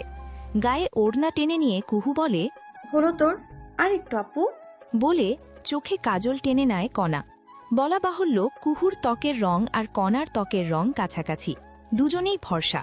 তবে কণার থেকে কুহুর চেহারায় মায়া বেশি। মেয়েটাকে তাই তো বোকা বোকা লাগে, অথচ কুহু কিন্তু বোকা নয়, ও আসলে ভালো মানুষ। এই ভালো মানুষের সুযোগই নিয়েছে চারপাশের মানুষগুলো। কুহু চেয়ে চেয়ে কণার সাজগোজ দেখে। কণা নিজের ওড়নাখানা পরে নিয়ে ঘুরে তাকায়, ভারী অবাক হয়ে বলে, এ কি রে? কি? আপু, তুই তো সাজলেই না।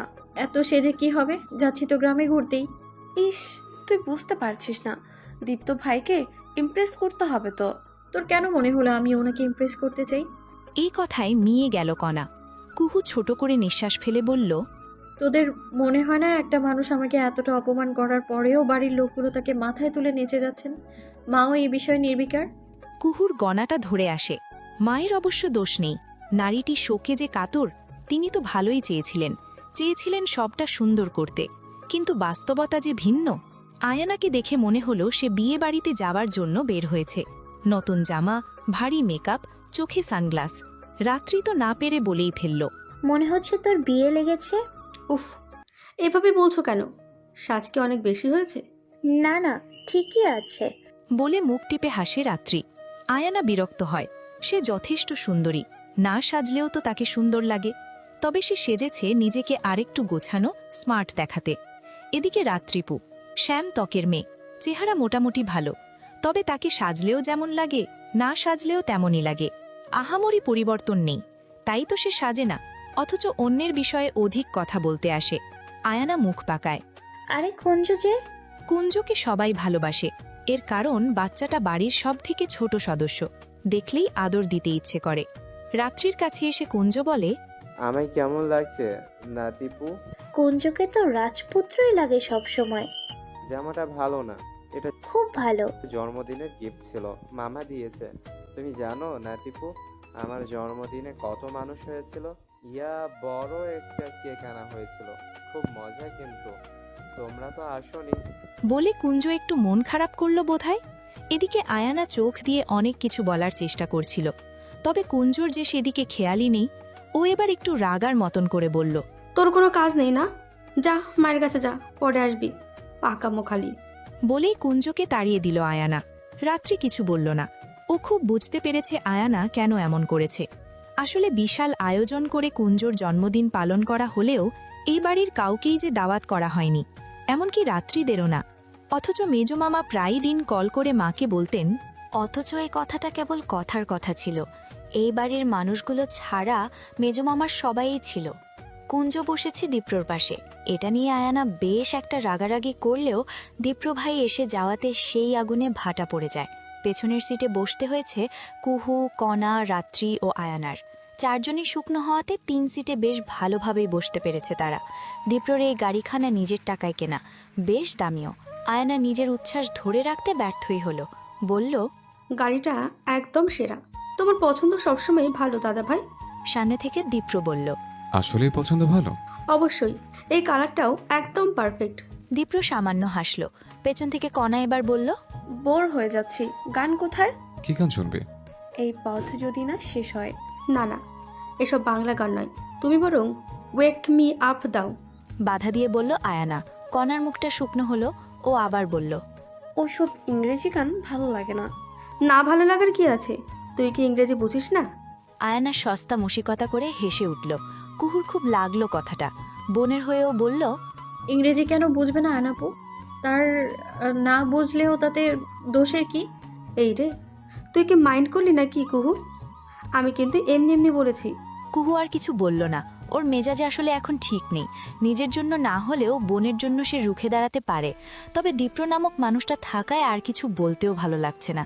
এদিকে রাত্রি কিছু একটা বলতে যেতেই দীপ্র বলল, পাকিস্তানে গান দিচ্ছে। বলেই পাকিস্তানের বেশ জনপ্রিয় একটা গান চালালো, আতিফ আসলামের গাওয়া। শুনতে খারাপ লাগছে না। ওরা সবাই চুপ হয়ে গেল।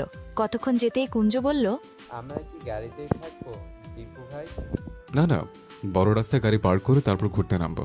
আর কতক্ষণ? এসে গেছে। বলে দীপ্র ড্রাইভিংয়ে মনোযোগ দিতে যাচ্ছিল। তখনই লুকিং গ্লাসে ওর চোখ পড়ল, যেখানে কুহুকে দেখা যাচ্ছে। মেয়েটির চোখের দৃষ্টিতে তীব্র ক্ষোভের আগমন হয়েছে। এই ক্ষোভের কারণ শুধুই কি আয়ানা, নাকি দীপ্র নিজেও? দীপ্র গাড়ি থামাতেই কুঞ্জর গলা, এসে গেছি। হ্যাঁ। কুহু এত সময় জানালা দিয়ে বাইরেটা দেখছিল। ওদের এলাকাটা একদমই ছোট নয়। বিশাল এলাকায় সম্ভাবনার অনেক কিছুই রয়েছে। গ্রামের একপাশে নদী ও ধানি জমি হওয়াতে এখানে চাষের কাজ ভালো হয়। কিন্তু চাষ করার লোকের অভাব। বছরে 3 ফসল ফলানো সম্ভব হলেও ধানি জমিগুলোর অনেক জমিই খালি পড়ে থাকে সারা বছর। শোনা যায় এখানে নাকি বিশাল কোনো প্রজেক্ট নিয়ে আসার প্ল্যান চলছে। অথচ এতে করে যে নদীর ক্ষতি হয়ে যাবে সেদিকে কোনো খেয়ালই নেই। কুহু ছোট করে নিঃশ্বাস ফেলে গাড়ি থেকে নেমে আসে। বাকিরা আগেই নেমে এসেছে। আয়না চটপট কটা সেলফি নিয়ে বলে, ছবিগুলো সুন্দর এসেছে তো। এই কণা, দীপ্র দাদা ভাইয়ের সাথে একটা ক্লিক করে দে তো। বলেই কণার হাতে ফোন তুলে দেয় আয়ানা। তারপর এসে দাঁড়ায় দীপ্রর পাশে।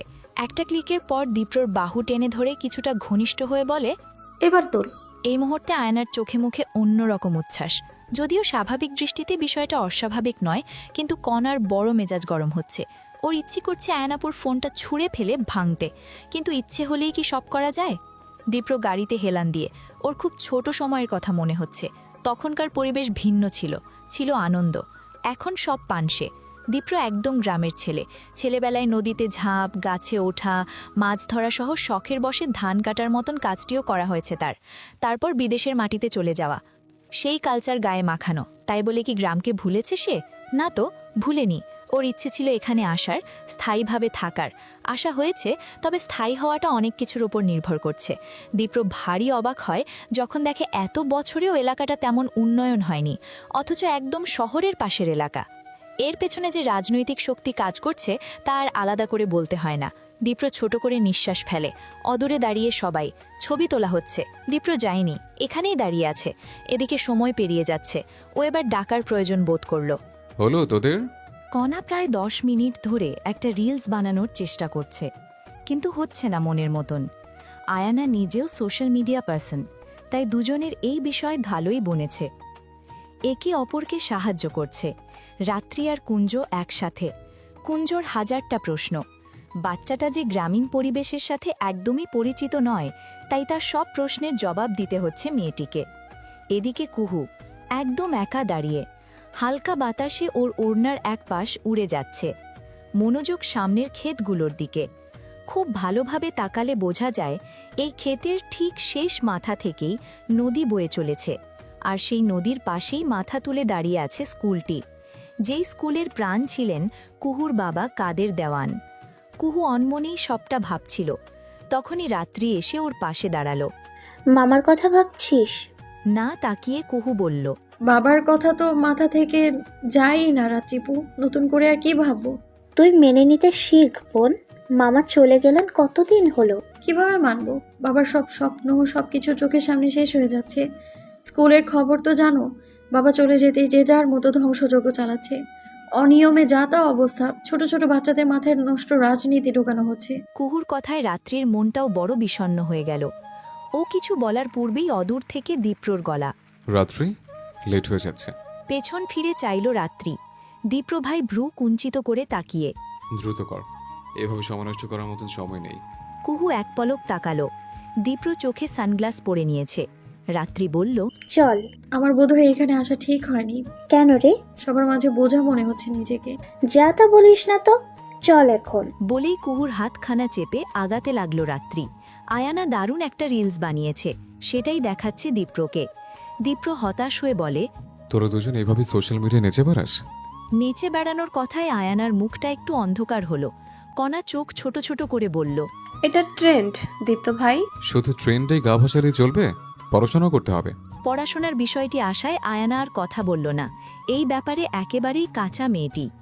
রাত্রি আর কুহু আসতেই কুঞ্জ বলল, চলো আমাদের যাত্রা শুরু। এই কথাই হেসে কুঞ্জর মাথার চুলগুলো নাড়িয়ে দিল দীপ্র। তারপর তাকালো কুহুর দিকে। মেয়েটির চেহারায় বিষণ্ণতা লেপ্টে আছে। গ্রামীণ রাস্তায় হেঁটে চলেছে ওরা। আয়ানা বুঝেছে দীপ্র ভাই গ্রামকে খুব ভালোবাসেন, তাইও একটু বাড়তি কথা যোগ করে বলে, ইস, আগে গ্রাম এত ভালো লাগেনি, মনে হচ্ছে সব দীপ্র দাদা ভাইয়ের ম্যাজিক। এই যে মেয়েটি দীপ্রকে তেল দেওয়ার চেষ্টা করল, সেটা সবাই বুঝল, তবে কেউ কোনো কথা বলতে চাচ্ছিল না। কুহুর কেন যেন দীপ্রর প্রশংসা শুনতে ইচ্ছে করে না। অন্য কোনো বিষয় হলে সে পাত্তাও দিত না, কিন্তু এই লোক প্রশংসার যোগ্য না, সেটা সত্য প্রশংসা হোক কিংবা মিথ্যা। ও পাশ থেকে বলল, কোনো কিছুই ম্যাজিক না আয়নাপু, তুমি আগে এভাবে তো ঘোরাঘুরি করনি, তাই নতুন জিনিসে আকর্ষণ পাচ্ছ। কথাটা আয়ানার পছন্দ হলো না। আজ কুহু একটু বেশিই কথা বলছে, অথচ মেয়েটিকে ও বোকাশোকা বলেই জানে। ঠিক আছে, এখন কথা বাদ দিয়ে পা চালা। এই ওদিকটায় ভাজার দোকান আছে, চল খাই। রাত্রি উচ্ছ্বাস নিয়ে বলতেই আয়ানা বিরোধ করে বলল, একদম না, এগুলা আমি খাবই না, শেষে আমার ব্রণ উঠবে। একদিন খেলে কিছু হবে না আয়ানা। তোমরা খাও রাত্রিপু, আমি খুবই হেলথ কনসাস। বলেই মুখ গলিয়ে নিল আয়ানা। ওকে আর কেউ টানল না। দোকানের সামনে আসতেই ভাজার ঘ্রাণে পেটে ইঁদুরের নাচানাচি শুরু হলো। কুঞ্জ পেটুক স্বভাবের, ও সবার আগে বলল, আমি কিন্তু অনেকগুলো খাবো। আয়ানা বড় বিরক্ত হলো, বলল, এত খাই খাই করিস কেন তুই? বোনের কথায় কুঞ্জর মুখটা ছোট হয়ে গেল। আপু সব সময় এমন করে। ওর মুখের ভঙ্গি দেখে দীপ্র বলল, এভাবে বলছিস কেন আয়ানা? ও খেতে ভালোবাসে, সেটা তো জানিসই। না মানে, তাই বলে সব সময়? বলে বিড়বিড় করে থেমে গেল আয়ানা। কথাটা দীপ্র একদমই পছন্দ করেনি। খাওয়া নিয়ে কথা শোনানো তার ভারী অপছন্দের। কুঞ্জর মুখটা তখনও অন্ধকারে ছেয়ে আছে। কুঞ্জু, একটা প্রতিযোগিতা করবে? কি প্রতিযোগিতা দাদা ভাই? দেখব কে বেশি খেতে পারে, তুই নাকি আমি। কুঞ্জর মুখটায় হাসিতে ভরে উঠল, বলল, তুমি তো বেশি খাবে দাদা ভাই। দেখি না কে জেতে। তোর নিজের উপর ভরসা নেই? আছে, কিন্তু তুমি তো বলো। ঠিক আছে, তোর একটা সমান, আমার 3টা। এবার খুশি তো? ওকে, তাহলে পারবো। বলেই কুঞ্জ দোকানটার ভেতরে চলে গেল। আয়ানার মুখটা তখনও শুকনো। ও দাঁড়িয়ে। কুহু বলল, বাইরে দাঁড়িয়ে আছো কেন? তোরা যা, আমি যাব না। দীপ্র কিন্তু কুঞ্জর সাথে সাথেই চলে গিয়েছে। আয়ানা না যেতে চাওয়ায় আর কেউ জোর করল না। ওরা ওই ভাজার দোকানটায় চলে গেল। আয়ানার একটু আশা ছিল দীপ্র ভাই হয়তো তাকে ডাকবেন, কিন্তু তেমন কিছুই হলো না। দীপ্র ব্যস্ত কুঞ্জ আর কণাকে নিয়ে। কণা নিজেও খেতে ভীষণ ভালোবাসে। ও জানিয়েছে এই প্রতিযোগিতায় অংশ নেবে, সেটা শুনে কুঞ্জর উচ্ছ্বাস বেড়েছে। তবে কুঞ্জ ভীষণ কঠোরভাবে বলে দিয়েছে, কারণ যেহেতু বড়, তাই কুঞ্জের একটা সামান করান দুটাই ধরতে হবে। কণা প্রথমে একটু ওর সাথে তর্ক করলেও শেষে কিন্তু মেনে নিয়েছে। সেই অনুযায়ী খাবার অর্ডার চলছে। কুহুর কাছে জানতে চাওয়া হলো সে কি খাবে। ও অন্যমনস্ক ছিল, একটু চমকালো, তারপর বলল, আমি কিছু খাবো না। এটা কেমন কথা? খাবি না কেন? এমনি, তোমরা খাও। আজব তো, এমনি আবার কি কথা? একটা কিছু খা। ভালো লাগছে না, শরীরটাও খারাপ লাগছে রাত্রিপু। এই কথার পর দীপ্র মুখ খুলল, বলল, কেউ না খেতে চাইলে জোর করিস না রাত্রি। কুহু তাকালো আর চোখে, দীপ্রর কথার পিঠে রাত্রি বলল, তাই বলে কিছুই খাবে না? না খেতে চাইলে খাবে না, চাইলে বাইরে গিয়েও দাঁড়াতে পারে, সেটা বরং ভালো হবে। কুহু আসলে বাইরে দাঁড়াতে চায়নি, বসতেই চেয়েছিল। তবে দীপ্রর বলার শেষ কথাটা ওর গায়ে লাগলো। এই একদম বসা থেকে উঠে দাঁড়ালো। এই কুহু, না খেলে বসে থাক। না রাত্রিপু, আমি বাইরে যাই, আয়নাপু তো ওখানে। বলেই পা বাড়ালো কুহু। দীপ্র নিস্তেজ চোখে তাকালো। ইচ্ছে করেই মেয়েটিকে রাগালো ও। এতে ওর কোনো খারাপ লাগা নেই। কুহু নিজেও তো দীপ্রকে রাগিয়েছে, তাই সমানে সমান দাঁড়ালো। দীপ্র, কুঞ্জ আর কণার খাবারের প্রতিযোগিতা শুরু হয়েছে, আর তাদেরকে চিয়ার্স করে যাচ্ছে রাত্রি। কুহু একবার পেছন ফিরে তাকালো। মন খারাপ করেছো নাকি? দেখে নিয়ে আয়না কি বলল, কুহু আসলে ভালো মনের মানুষ, আর ভালো মানুষরা এমনই হয়। এদিকে আয়ানা কুহুর বলা কথাটা ভালোভাবে তো নিলই না, উল্টো বলল, তোর তো খুশি হওয়ারই কথা কুহু। এমন করে বলছো কেন আয়নাপু? খুশি কেন হব? খুশি হসনি বলছিস? আজব কথা তো। বলেই কুহু চলে আসলো। ওর মেজাজটা এবার খারাপই হলো। ও এসেছিল ভালো করতে, আর আয়ানা আপু সেটাকে কেমনভাবে নিল। ও বিরক্তি নিয়ে পুনরায় ভেতরে প্রবেশ করল। বাইলেও ভালো লাগছে না। দীপ্র ভাইয়ের কথাকে পাত্তা দেয়া যাবে না। এই লোক কুহুর কোনো কিছুরই যোগ্য না। ও যখন ভেতরে আসলো, ঠিক তখনই প্রতিযোগিতা শেষ হলো। দেখা গেল কণা সবথেকে কম খেতে পেরেছে, কুঞ্জ দ্বিতীয় আর দীপ্র প্রথম। কুঞ্জর কিন্তু এতে একটুও মন খারাপ হয়নি, ও বরং দারুণ মজা পেয়েছে। কুহুকে দেখেই নিজের খুশিটা প্রকাশ করে ফেলল। কনাপু, আমার সাথে পারোনি, পারোনি। পারলাম না কিভাবে? খেয়েছি তো তোর থেকে বেশি, শুধু নিয়মের বেড়াজালে পড়ে হারতে হলো। ওইসব তো আমি জানি না, আমি জিতেছি, তুমি হেরেছো। নিজেও তো হেরেছিস, দীপ্ত ভাইয়া তো তোকে হারালো। তাতে কি, আমারই তো ভাই। বলেই দীপ্রর বাহুখানা জড়িয়ে ধরল কুঞ্জ। ছেলেটা সব থেকে মিশুক আর আদুরে। দীপ্রর সাথে ওর এই প্রথমই দেখা হয়েছে, অথচ মনে হচ্ছে কত জনম ধরে একসাথে থাকছে ওরা। দীপ্র বিল মিটিয়ে দিয়ে বলল, কারো আর কিছু লাগবে? Drinks item? রাত্রি বলল, নিয়ে নি কিছু, পথে খাওয়া যাবে, রোদ এখনো পড়েনি। এই কুহু, ড্রিঙ্কস তো খাবি? কুহু হ্যাঁ না কিছুই বলল না। দীপ্র ইশারা করল কুহুর জন্যেও নিতে। রাত্রি ড্রিঙ্কস নিতে নিতে বলল, আয়নার জন্য নেব? দীপ্র তাকালো বাইরের দিকে। আয়ানার চোখে মুখে বিরক্তি। এসব কিছুই তার আর ভালো লাগছে না। ড্রিঙ্কস নিল না আয়ানা, তবে কুহু নিয়েছে। ওর গলাটা একদমই শুকিয়ে এসেছিল। তাছাড়া দীপ্র ভাই এখন আর কিছু বলেননি এই বিষয়ে। অবশ্য বললেও ও পাত্তা দিত না। লোকটা ভারী শয়তান। বোতল খুলতে গিয়ে কুহু বুঝল অনেক শক্ত। কয়েকবার চেষ্টা করেও খুলতে পারল না ও। রাত্রিও চেষ্টা করল, হলো না। মেয়েটি ভাগ্যই বোধহয় খারাপ। তাই তো দীপ্রর সাহায্যেই বোতলের ক্যাপখানা খোলা হলো। রাত্রি যখন বোতলটা ওর হাতে দিল, ও ছোট করে নিঃশ্বাস ফেলল। আসলে ভাগ্য বড় কঠিন জিনিস, একে এড়ানো যায় না। আয়ানা পারলে এখনই ছুটে চলে যায় বাসায়, তবেও যাচ্ছে না, কারণ এখানে দীপ্র ভাই রয়েছে। এই মানুষটার সাথে রাত্রিপুরের ভাব একটু বেশিই বটে।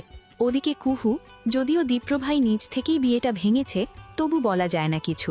ওর আসলে চিন্তাই হয়। কোনো দরকারই ছিল না কুহুর দায়িত্ব নেওয়ার। ছোট চাচা তো হেডমাস্টার ছিলেন, রোজগার করেছেন নিশ্চয়ই। তবে কেন দীপ্র ভাইকেই দায়িত্ব নিতে হবে? অসহ্য লাগে আয়ানার। আর এরই মধ্যে ওর পা হড়কে যায়। অন্যমনস্ক হয়ে হাঁটছিল, তার উপর হিল পরা। ও চিৎকার করে ওঠে। সেই চিৎকারে ঘুরে তাকায় সবাই। আয়ানাকে বসে থাকতে দেখে ছুটে আসে তৎক্ষণাৎ। আয়ানা কেঁদে ফেলে শব্দ করে। কিভাবে পড়লি আয়না? উফ, দেখি দেখি। বলেই রাত্রি ওর পা ধরে হালকা টান দিল। এতে করে আরেক দফায় চিৎকার করে উঠল মেয়েটি। বলা বাহুল্য, রাত্রির চিকিৎসা জ্ঞান আছে টুকটাক। ও এই বিষয়ে একটা কোর্স করেছিল। এতে করে আয়ানার পায়ের ব্যথাটা কমেই গেল। কিন্তু শেয়ানা মেয়েটি এবার নাটক শুরু করল। দীপ্র এবার চিন্তিত হয়ে বলল, কিরে, পা ভাঙলো নাকি? বুঝতে পারছি না, ব্যথা তো কমে যাওয়ার কথা। জবাব দিল রাত্রি। আয়ানা কাঁদতে কাঁদতে বলল, কমছে না, মনে হচ্ছে পা খুলে পড়ে যাবে। ও, আমার পায়ের হাড় ভেঙে গেছে বোধহয়। বলেই মৃদু গোঙানি দিয়ে উঠল ও। কুহুর কপালে চিন্তার ভাঁজ।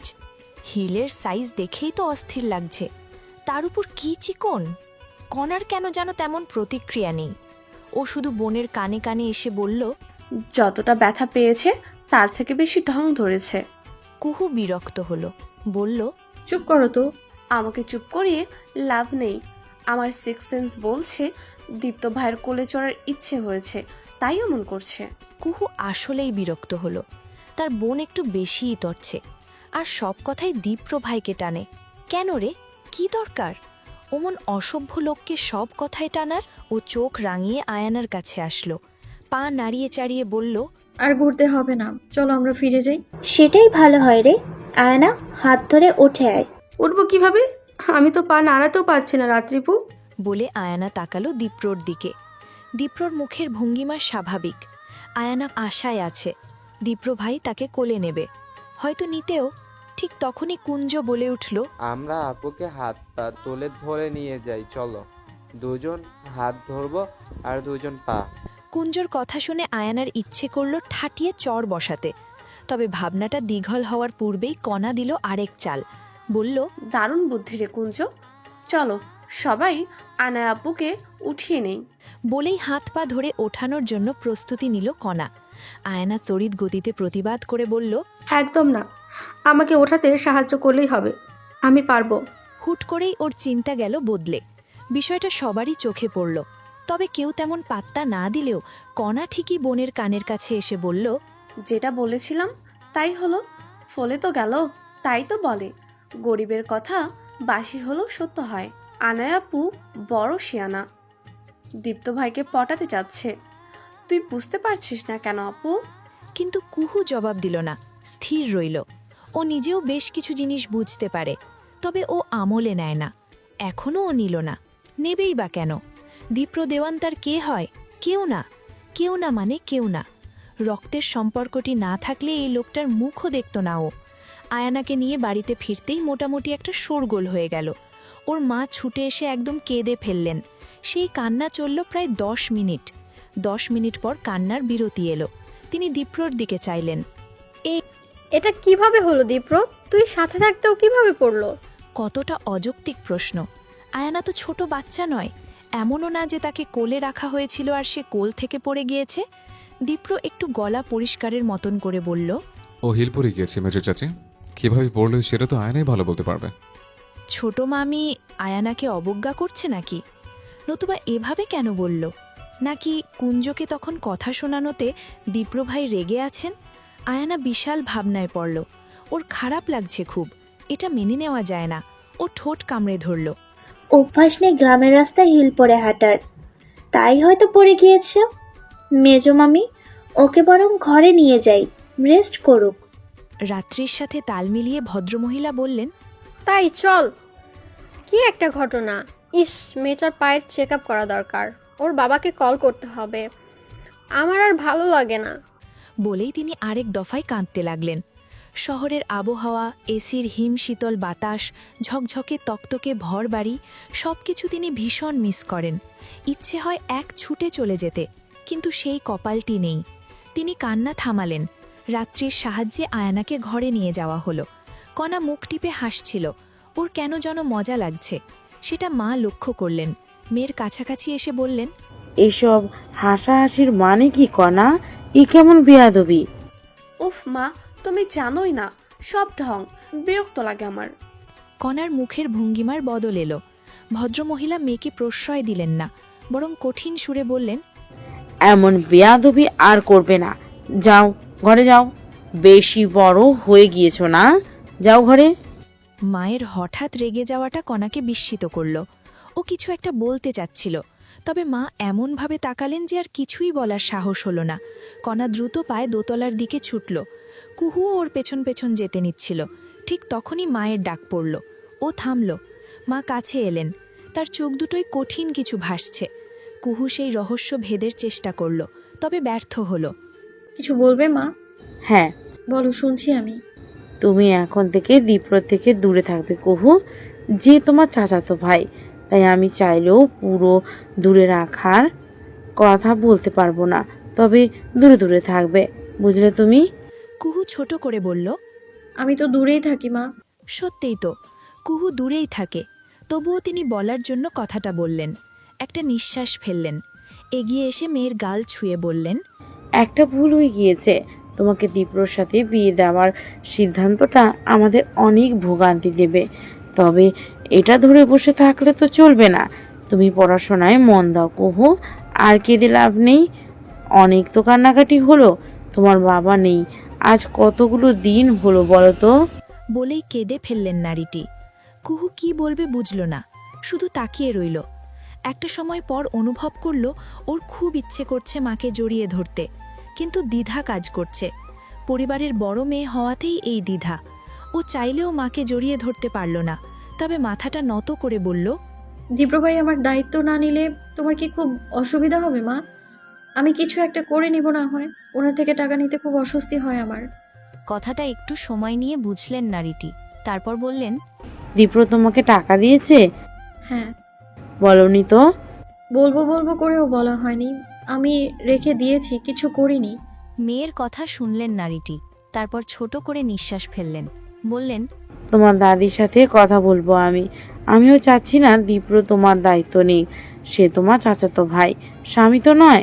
দীপ্র এসেছিল পানি নিতে, ঠিক তখনই শেষ কথাগুলো শুনতে পেল।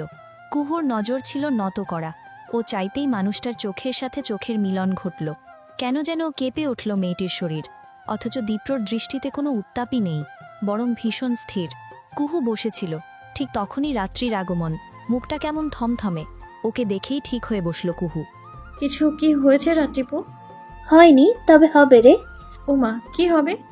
মাত্র শুনে এলাম, নানিজানের সাথে ছোট মামে কথা বলছেন।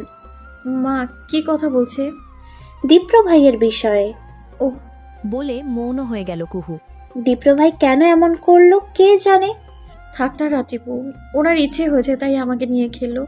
না রে, এটা আমার বিশ্বাস হয় না। ছোটবেলার কথা মনে নেই তোর? কুহু কিছু না বলে চেয়ে রইল। রাত্রি স্মৃতিচারণ করে বলল, তুই মনে করে দেখ, আমাদের মাঝে দীপ্র ভাই কাকে সব থেকে আদর করত? তোকেই তো, তাই না? কুহু স্মরণ করল, হ্যাঁ সত্যিই তাই। লোকটা তাকে এককালে ভীষণ স্নেহ করত। সেই মানুষটা কেন এমন করবে কুহু? মানুষ বদলায় রাত্রিপু। দীপ্র ভাই বদলায়নি রে, একদমই বদলায়নি। হয়তো বদলেছে, ছোটবেলায় আমি ওনার স্নেহের ছিলাম, বড় হয়েও যে তেমনটাই থাকবো এটার তো কোনো লজিক্যাল ব্যাখ্যা নেই রাত্রিপু। তার থেকেও বড় কথা, ছোটবেলার উনি আমাকে স্নেহ করতেন অন্য সম্পর্ক ধরে, সেটার বদল ধরতে যাচ্ছিল, সেটা হয়তো মানতে পারেননি। তেমন হলে আগে কেন মানা করলো না? ঠিক তাই, তবে আগে কেন মানা করল না? এই একটা প্রশ্নের উত্তর তো কুহুর নিকটও নেই। ও নিজেও তো এই উত্তর খুঁজে বেড়ায়। মাঝে অনেক বছর কেটেছে, দূরত্ব তৈরি হয়েছে, কিন্তু তবু যেই মানুষটা ভীষণ আদরে রাখত সেই মানুষটা এভাবে অপমান করতে পারে? কুহুর কান্না পায়, ভীষণ কান্না। তবে ও কাঁদতে চায় না কারো সামনে। এই ঝড়টা ওর নিজের, একান্ত কিছু ঝড় একান্তভাবেই সামলাতে হয়। রাতের খাবারের সময় সবাই এসেছে, আয়ানাও এসেছে। তার চোখ মুখ গম্ভীর। সবাই ওর খোঁজ নিয়েছে, তবে দীপ্র ভাই তেমন একটা খোঁজ নিল না। খোঁজ নিল না বলতে আলাদা করে নিল না, একবার ঘরে গিয়ে দেখলও না। এই নিয়েই ওর মনে একটা রাগ তৈরি হয়েছে। দাদিজানকে নিয়ে এলো কণা, বসিয়ে দিল চেয়ারে। খাবার বেড়ে দেওয়ার পর তিনি বললেন, আহ, কাদের কোথায় চলে গেলি বাবা? তোকে সারা সব কেমন মলিন। বলে তিনি দীর্ঘশ্বাস ফেললেন। মায়ের কষ্টটা ভীষণ আলাদা হয়, এই কষ্টটা কোনোভাবে ব্যাখ্যা সম্ভব নয়। সবাই থম ধরলে কেন? খাওয়া শুরু করো। শুরুর দিকে আমার কাদের বলতো, মা একদিন সব আবার আগের মতো হবে, ভাইজানরা ফিরবেন, আমরা সবাই এক হব। হলো তাই, কিন্তু সেটা দেখার জন্য আমার ছেলেটা রইল না। বলে চোখের জলটুকু মুছলেন তিনি। দীপ্রর প্লেটে ভাত, ও নাড়াচাড়া করে কথাগুলো শুনছিল। কুহু নীরব হয়ে বসে। বাবার কথা মনে পড়লেই সবটা কেমন যেন লাগে। খাও তোমরা। ছোট বউ, তরকারি দাও সবাইকে। ববিতা তরকারির বাটি নিয়ে বেড়ে দিতে লাগলেন। তিনি পাথরের মতো আচরণ করছেন। নিঃস্ব হয়ে যাওয়ার পর মানুষ পাথরের মতনই হয়ে যায়, যদিও কখনো কখনো পাথরের মাঝেও ফাটল ধরে, আর তখন আষাঢ়ের বৃষ্টির মতন কাঁদতে ইচ্ছে করে। বাইরে বৃষ্টি হচ্ছে। দীপ্র নিজের কক্ষে বসেই কাজ করছিল, তবে কাজে মন থাকছে না। এমনটা খুব অল্পই হয় ওর সাথে। ও বরাবরই কর্মঠ, স্বভাবতই কাজে মন না বসলে সেই কাজ আরও বেশি করে ও। আজও তাই ঘটছে। কাজে মন বসছে না, তবে মনকে জোর করে বসিয়ে রেখেছে। এতে ধীরে হলেও কাজগুলো আগাচ্ছে। দীপ্রর এই স্বভাবটা দারুণ, তাই তো ওর শিক্ষক বলতেন, দীপ্র, তোমার মতন ডেডিকেটেড মানুষ খুব কমই জন্ম নেয়, নিজেকে হারিয়ে ফেলো না। এই কথাটা বারবার মনে করে ও। যখনই মনে হয় তখনই ভেতর থেকে অন্যরকম শক্তি কাজ করে। বাইরের বৃষ্টি ওর কাজে বিরতি দিল। জানালাটা দুলছে, বারবার আঘাত করছে। এতে মনোযোগ সরে যাচ্ছে। ও ল্যাপটপ রেখে গিয়ে জানালা লাগাতে এলো। ঠিক তখনই নজরে এলো বৃষ্টিতে ভিজে চলেছে এক নারী অবয়ব। একটু ভালো মতন দেখলে বোঝা যায় অবয়বটি কুহুরি। মেয়েটি দুহাত মেলে দিয়ে ভিজে চলেছে। বোধহয় অনেকক্ষণ হয়ে দিয়েছে। একদম ভিজে চুপচুপ হয়ে ফিরল কুহু।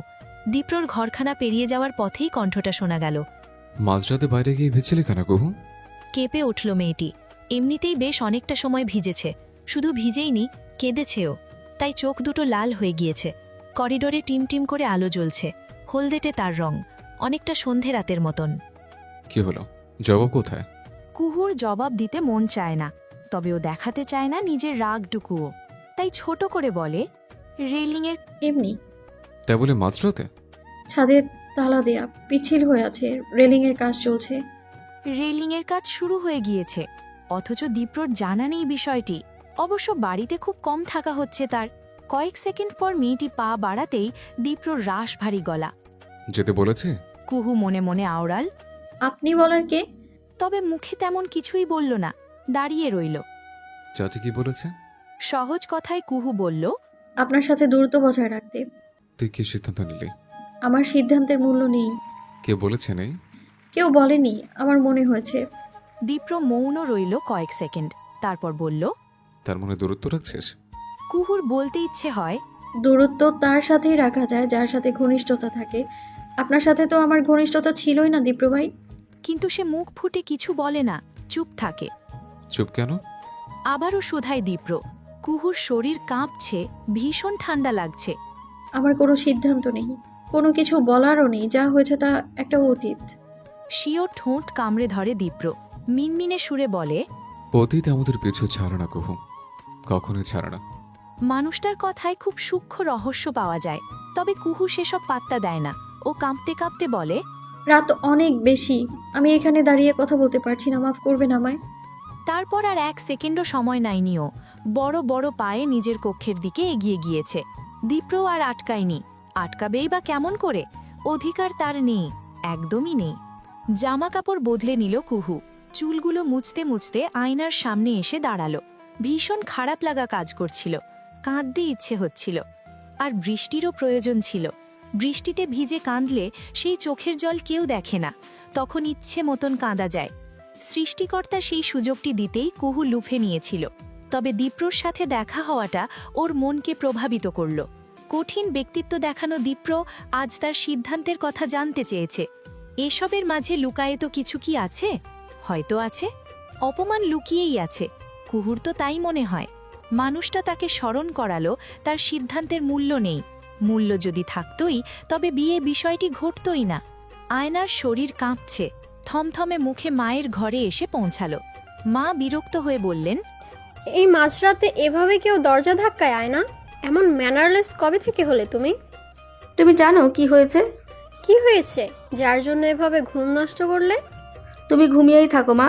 আমি মাত্রই দেখলাম কুহু দীপ্র দাদা ভাইয়ের সাথে কথা বলছে। অথচ চাচি কি বলেছিল? শোনো, এসব মুখের কথা মা। আসলে চাচি কৌশলে কুহু আর দীপ্র দাদা ভাইকে এক করতে চাচ্ছেন। সবগুলো কথা মনোযোগ দিয়ে শুনলেন আবিদা। তারপর ছোট করে নিঃশ্বাস ফেলে বললেন, তুমি এতটা উদ্বিগ্ন কেন হচ্ছ আয়না? কেন হচ্ছি সেটা বোঝো না তুমি? আমি তোমাকে সিরিয়াসভাবে নেইনি। তুমি সত্যি দীপ্রকে চাও আয়না? একদম সিরিয়াস? আয়নার চোখ দুটো নোনা জলে চিকচিক করে উঠল। এক বিন্দু গাল বেয়ে গড়িয়েও পড়ল। এতেই যা বোঝার বুঝে গেলেন আবিদা। রাত বিরেতে আলোচনা চলছে। আয়নার বাবা আনোয়ার বেশ চিন্তিত, সেই সাথে রাগান্বিত বোধ করলেন। দীপ্রকেই কেন পছন্দ করতে গেলে তুমি? আমার মাথাটা খারাপ করে দেবে। যদি দীপ্রর সাথে কুহুর বিয়ে হতো তখন কি করতে? বিয়ে তো হয়নি বাবা, তাহলে এই কথা কেন আসছে? যদি হতো? জানি না, আমি হয়তো খুন করে ফেলতাম। চুপ একদম, যাতা কথা বলবে না। বাবার ধমকে আয়না মিয়ে গেল। আবিদা হতাশ কণ্ঠে বললেন, এখন কি করবে? বিষয়টা কোন দিকে যাবে খেয়াল করেছো? কুহুর সাথে বিয়ের ব্যাপার উঠেছিল, সব ঠিকঠাকই তো চলছিল। এখন যদি আয়ানা সেই জায়গায় আসে তখন বিষয়টি কতটা খারাপ হয় বলো তো? কথাটা পছন্দ হলো না আয়নার। ও দাঁড়িয়ে গেল, রাগ দেখিয়ে বলল, তখন থেকে একই রকম কথা বলছো বাবা। কুহু এখানে কেন আসবে? দীপ্র দাদা ভাই নিজেই তো বিয়ে ভেঙেছে। তুমি ছোট মানুষ, চুপ করে থাকো। সেই ছোট মানুষ থাকো তোমরা। ভাতিজির জন্য দরদ উতলে পড়ে। বলে গটগট শব্দে স্থান ত্যাগ করে আয়না। আবিদা চিন্তিত সুরে বলে, খেয়াল করেছো ওর জেদটা মারাত্মক, এমন তো আগে করেনি। আনোয়ার ভারী চিন্তায় পড়লেন। আবিদা আবারও বললেন, মাথা কাজ করছে না, এখানে আসাই ঠিক হয়নি, জানি না কি করবে, আমার সংসারে অশান্তি না হোক। বলে তিনিও উঠে চলে গেলেন। রয়ে গেলেন আনোয়ার একা। তিনি সমগ্র বিষয়টা নিয়ে ভেবে চলেছেন। এই ভাবনার মধ্যে উঠে এসেছে দীপ্রর ব্যক্তিত্ব। ছেলেটা অল্প বয়সে দারুণ সব কাজ করে চলেছে। সব মিলিয়ে মেয়ে জামাই হিসেবে দারুণ চয়েস হবে, কিন্তু কুহুর ব্যাপারটা যে ভাবিয়ে তোলে। এখানে এসেই আটকে যেতে হয়। পরিস্থিতি বড় জটিল। জ্বর একটু নেমেছিল, বৃষ্টিতে ভিজে সেটা আবার বাড়িয়েছে কুহু। সকাল সকাল তার অবস্থা আরও নাজেহাল হলো। ও একটা ঔষধ খেয়েছিল, তবে তা কাজে দিচ্ছে না। নাশতার টেবিলে অল্প একটু খেয়ে চলে এসেছে। এরই মধ্যে খবর এলো দাদিজান নাকি ডেকেছেন। কুহুর শরীর একটুও নড়তে চাচ্ছে না, তবে না গিয়েও যে উপায় নেই। ও উঠল ধীর পায়ে। তারপর অনেকটা স্বাভাবিকভাবেই ছোটার চেষ্টা করল, যেন কেউ না ধরতে পারে। আসবো দাদিজান? বৃদ্ধা বরাবরের মতনই তসবি পাঠ করছিলেন। কুহুকে দেখে বললেন, আয়। ছোট কদমে ভেতরে প্রবেশ করল কুহু। বসল দাদির পাশে। দৃষ্টি ফেলে সামান্য হাসল। মন খারাপ নাকি? না তো। হাসার মধ্যে কেমন সুখ নাই? সুখ তো হারিয়ে গেছে দাদিজান, বাবা চলে যাওয়ার পরই সবটা হারিয়ে গেছে। দাদিজান আবার তসবি পাঠ করলেন। তারপর বললেন, হায়াত মত তো আমাদের হাতে নাই কুহু। বিয়েটাও আমাদের হাতে নেই, তাই না দাদিজান? এই কথায় বৃদ্ধা একটু থামলেন, উত্তর করলেন না। কুহু মাথাটা নামিয়ে বললেন, মায়ের দোষ নেই, আমিই চাই না দীপ্রভাই আমার দায়িত্ব নেই। কুহু জানে তাকে কি বলা হবে, তাই তো আগেভাগেই নিজের কথাটি জানালো।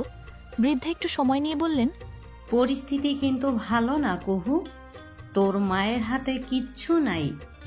কাদের এত ভালো মানুষ ছিল যে নিজের সব জোগাড় স্কুলটার পেছনে দিয়ে দিছে। হয়তো বুঝেনি এত দ্রুত চলে যেতে হবে, না হলে একটা পথ করে যেত। বলে দাদিজান আফসোস করলেন। কুহু বলল, এটা নিয়ে তো আমাদের কখনো দ্বিমত ছিল না দাদিজান, আমরাও তো চেয়েছি স্কুলটার উন্নয়ন হোক। দীপ্র দায়িত্ব নিলে কি সমস্যা বলতো আমায়? তোর মায়ের জন্য চাপ হবে সব সামাল দিতে। তুই শহরে গিয়ে পড়াশোনা করছিস, সেটার খরচা কিভাবে দেবে বলতো? কুহু মাথাটা নামিয়ে ফেলল, ছোট করে বলল, দায়িত্ব মানেই কি টাকা দেয়া দাদিজান? কুহুর কথার মানে বুঝলেন না বৃদ্ধা। তিনি তাকিয়ে রইলেন। কুহু বলল, তিনি যে আমাকে অপমান করলেন, সেই বেলায় কারো কোনো যায় আসে না? আমার কি কোনো আত্মসম্মান নেই? এই কথার জবাব আসলেই দিতে পারলেন না বৃদ্ধা। কুহু কেমন অভিমান করে বলল, আপনি যে আপনার নাতিকে বেশি ভালোবাসেন তা প্রমাণ হয়ে গেল। ওর অভিমান দেখে হেসে ফেললেন বৃদ্ধা। মাথায় হাত বুলিয়ে বললেন, ফাহা গোলরে, তোকেই বেশি ভালোবাসি। সেটাই তো দেখতেই পাচ্ছি। যদি এমনই হয় তবে ওনার থেকে সাহায্য নিতে বলবেন না, আমি দয়া নিতে চাই না। এটাকে দয়া মনে হলো তোর? কুহু জবাব দিল না। দাদিজান ছোট করে নিঃশ্বাস ফেলে বললেন, তুই যা বলবি তাই হবে। তোর বাবা চাইতো না বাপ দাদার সম্পত্তি বিক্রি করতে, সেই জন্য এত কষ্ট করে গেল জীবনে। সে তো নেই, এখন চাইলেই বিক্রি করা যাবে, তখন আর সমস্যা হবে না। কুহু বিরোধ করে বলল, তেমন কিছুই হবে না দাদিজান, আমরা বিক্রি করব না কোনো কিছু। বাবা যা চাইতেন, যা করতেন তাই হবে। বলে কুহু নিজের বক্তব্য রাখল। বৃদ্ধা বললেন, খরচা কিভাবে জোগাড় করবি তাহলে? একটা কিছু করে নেব, আপনি চিন্তা করবেন না, শুধু দয়ায় বাঁচতে বলবেন না। বলেই দাদির হাতখানা ধরল কুহু। বৃদ্ধার বয়স হয়েছে, শরীরে ঢিল এসেছে সেই কবেই। আজকাল শুধু মৃত্যুর অপেক্ষা করতে ইচ্ছে করে। দুনিয়ার মোহ এখন কেটে গিয়েছে, এখন মৃত্যুই সব থেকে রহস্যময় ও সুন্দর মনে হয়। একই সময় ডাকা হলো দীপ্রকেও। ছেলেটাকে দেখে একপাশে গিয়ে দাঁড়ালো কুহু। দাদিজান বললেন, তোমার দায়িত্ব কমে গেল দীপ্র। দীপ্রর চেহারায় একটা কঠোর ভাব এলো। বৃদ্ধা বললেন, কুহু তোমাকে দায়িত্ব থেকে মুক্তি দিয়েছে। এবারও কথা বলল না দীপ্র। দাদিজান ছোট করে নিঃশ্বাস ফেলে বললেন, শোনো, আমি জানি বিষয়গুলো জটিল হয়েছে, তবে দুজন সম্পর্ক ঠিক করে নেবে। কি নেবে তো? কুহুর দিকে তাকালেন বৃদ্ধা। ও জবাব না দেয়াতে দীপ্র এবার বলল, দাদিজান, আমি সম্পর্ক ঠিক রাখতে চাচ্ছিলাম, সেজন্য দায়িত্ব নিতে চেয়েছি। সেটা অস্বীকার করে বরং সম্পর্ক নষ্ট করা হলো। কুহুর কাছে এটা আত্মসম্মানজনক মনে হয়েছে, তাই সে নাকচ করেছে। এবার দীপ্র পাশ ফিরে চাইল। কুহু একদম স্থির, চোখের পলকও বোধহয় পড়ছে না। এখানে অসম্মানজনকের কি হলো? ছোট একটা মানুষ, তার কথা আপনারা কি শুরু করলেন দাদিজান? এবার প্রতিবাদ করে উঠল কুহু, বলল, আমি ছোট নই। বিরক্তি নিয়ে পুনরায় তাকালো দীপ্র। কুহু এক হাতে নিজের জামাখানা চেপে ধরল। আপনি দায়িত্ব নিতে চেয়েছেন, আমি বলেছি প্রয়োজন নেই, বিষয়টা এই অবধিই ছিল। ও আচ্ছা, ঠিক আছে দাদিজান, আমি আসছি। বলেই চলে গেল দীপ্র। বোঝা গেল তার খুব রাগ উঠেছে। দাদিজান চিন্তিত বোধ হয়, তবে কুহু নিজের কথায় অটল। সে বড় সাহস করে কথাগুলো বলেছে, তাই কোনো নড়চড় নেই এই সিদ্ধান্তের। দীপ্রকে দায়িত্ব থেকে মুক্তি দেওয়ার বিষয়টি সবাইকে ডেকে নিয়ে খোলাসা করে দেওয়া হলো। এতে বিরোধ দেখালেন দবির দেওয়ান। এই কেমন কথা মা? দীপ্রর তো কোনো সমস্যা হচ্ছে না। কিন্তু কুহুর সমস্যা হচ্ছে। দবির তাকালেন কুহুর দিকে, ওর মাথাটা নামিয়ে রাখা। তিনি এগিয়ে এলেন ভাতিজির দিকে। দীপ্রর দেওয়াতে সমস্যা? তবে আমি দায়িত্ব নিচ্ছি, এতে নিশ্চয়ই সমস্যা নেই। এখানেও কুহুর সমস্যা আছে, তবে সেটা বলতে গেলে বিষয়টা খানিকটা দৃষ্টিতে লাগে। ও উসকুস করছিল, তখনই মা বললেন, সমস্যা আছে ভাইজান। দবির তাকালেন ছোট ভাইয়ের স্ত্রীর দিকে। ববিতা শুকনো ঢোক গিলে বললেন, বেয়াদবি মাফ করবেন ভাইজান, কিন্তু আমি চাচ্ছি না আমাদের দায়িত্ব কারো হাতে যাক। শুধুমাত্র বিয়েটা ভাঙার জন্য এই সিদ্ধান্ত নিলে তুমি? ধরে নিন তেমনটাই। তবে একটা বিষয়ে আমার ভুল হয়েছে। কুহুর বাবা চলে যাওয়ার পর আমি এতটাই ভেঙে পড়েছিলাম যে অনেক কিছুই বুঝতে পারিনি। তাই আপনার দেয়া প্রস্তাবে হ্যাঁ করে দিই। ভেবেছিলাম এতে করে পরিবারের আবার বন্ধন আসবে আর আমরাও মাথার উপর একটা ভরসার হাত পাবো। কিন্তু আমার ভাবা উচিত ছিল, এত বছর ধরে আমার স্বামী একা একাই লড়াই করে গিয়েছেন, কেউ সঙ্গ দেয়নি। তিনি চলে যাওয়ার পর সঙ্গ নেয়া তাকে অপমানের মতনই। ববিতা থামলেন, তার শরীর কাঁপছে। স্বামীর কথা বলতে গেলেই বুকের ভেতরটা কেমন করে ওঠে। দীপ্র এত সময় চুপ করে শুনছিল, এবার বলল, চাচি আমার উপর রাগ করেছেন, সেটা বুঝতে পারছি। তা বলে এইভাবে দূরে ঠেলে দেবেন না। দূরে ঠেলে দিচ্ছি না দীপ্র, আর না রাগ করে আছি। আমার ভুল হয়েছিল, সেটা ভেঙেছি। দীপ্র তাকালো কুহুর দিকে। মেয়েটিও এদিকেই তাকানো ছিল। চোখাচোখি হওয়াতে দৃষ্টি সরিয়ে নিল। সুযোগ বুঝে আনোয়ার বললেন, ভাইজান, আমার মনে হয় এটাই ঠিক। দীপ্র বিয়েটা ভেঙেছে, এখন ওদের মাঝে একটু স্বাভাবিক দূরত্ব রাখাটাই ভালো। না হলে ব্যাপারটা কেমন যেন লাগবে। যদিও ওরা চাচাতো ভাই বোন, তবু এখন পরিস্থিতিটা বুঝেন, সব তো ঠিক আগের মতন নেই। বাবার কথায় আয়ানার ঠোঁটে হাসি এলো। এত সময় বাবা কিছু ভালো তো বললেন। ও ঠোঁট টিপে হাসছিল। কণার নজরে সেটা আসলো। ও ভ্রু কুঞ্চিত করে চায়, আপু দেখ, আনায়া আপু কেমন করে হাসছে। তুই মানিস আর না মানিস, আনায়া আপু তোর বিয়েটা ভাঙায় খুব খুশি হয়েছে। বাদ দে না। কেন বাদ দিব? ও কেন হাসবে? উফ কণা, চুপ করো একটু। কণার চুপ করতে ইচ্ছে করছে না। ওর ইচ্ছে করছে আয়ানার চুলগুলো মুঠোয় নিয়ে বলতে, এত রং কেন উঠেছে তোমার মনে? তবে সেটি পারছে না, আর পারছে না বিধায় খুব রাগ হচ্ছে। ও ঠোঁট কামড়ে বসে থাকে। দীপ্রর দাদি বলেন, আমি কারো উপর কিছু চাপাবো না। তোমরা সবাই যে যার মর্জির মালিক। আম্মা, আমাকে মাফ করবেন। মাপের কথা ছোট বউ, তোমাদের সবার সিদ্ধান্ত নেয়ার অধিকার আছে। আমার ছেলেটা নেই, ও থাকলে সব অন্যরকম হতে পারত। বলে দীর্ঘ একটা নিঃশ্বাস ফেলেন তিনি। দবির হতাশ কণ্ঠে বললেন, আমরা একবার ভুল করেছি, সেই ভুলটার জন্য এতটা শাস্তি প্রাপ্য? সম্পর্ক জোড়া লাগার বদলে নতুন করে ভেঙে চলেছে। আমি আর কি বলবো, আমার ছেলেটা চরম অন্যায় করেছে, তাই আর বলার মতো মুখ নেই। দীপ্রর দিকে চেয়ে হতাশার কথাগুলো বললেন দবির। দীপ্র শুনল, একদম মনোযোগ দিয়ে শুনল, কিছু বলল না। যাই হোক, সম্পর্ক স্বাভাবিক করতে চাইলে সবাই স্বাভাবিকভাবে ফিরে আসো। দীপ্র, শোনো কথাটা। আয়ান, কণা, রাত্রি, তোমার কাছে যেমন কুহু ঠিক তেমনই। বিয়ের বিষয়টা নিয়ে কেউ আর ভাববে না। সবাই মিলেমিশে থাকতে পারলেই ভালো। দাদিজান বললেন। দীপ্র হ্যাঁ না কিছুই বলল না, চুপ করেই রইল। কুহু একটু তাকিয়েছিল। দীপ্র শক্ত হওয়া মুখটা দেখে ওর কেমন ভয় লাগলো। কণার থেকে ঘটনা জেনে রাত্রি হতাশ হয়ে পড়ল। সত্যি বলতে এই কাহিনী দেখতে তার ভালো লাগছে না। দীপ্র তার ঘাই, কুহু তার বোন, দুজনই আপন। ভুল ঠিক বিচার করতে গেলে সব কেমন আরও জটিল হয়ে যাচ্ছে।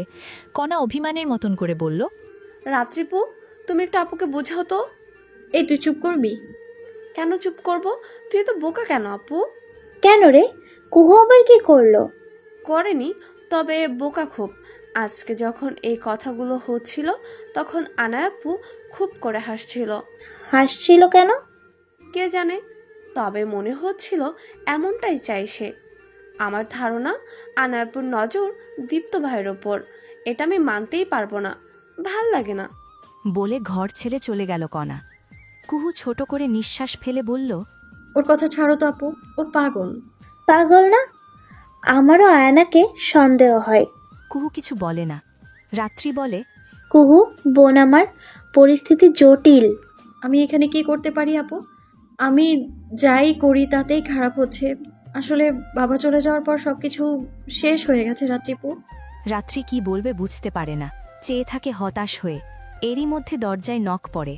রাত্রি পেছন ঘুরে চায়। দীপ্র দাঁড়িয়ে। রাত্রি, একটু বাইরে যেত। দীপ্রর কণ্ঠখানা শুনে কুহু নড়ে চড়ে ওঠে। রাত্রি শব্দহীনভাবে ঘর ত্যাগ করতেই দীপ্র ঘরে প্রবেশ করে। কুহু বিছানা ছেড়ে উঠে দাঁড়ায়। মাথাটা সামান্য নতই রাখে। কুহু? শীতল একটা কণ্ঠ। দীপ্রর গলাটা ধরে এসেছে যেন। কুহুর গলাটাও তরলহীন মনে হচ্ছে। আমার প্রতি এত ঘৃণা তোর? কুহু কি বলবে বুঝল না। ওর কেমন অস্বস্তি হতে লাগল। দীপ্র এবার কণ্ঠের স্বর কঠোর করল।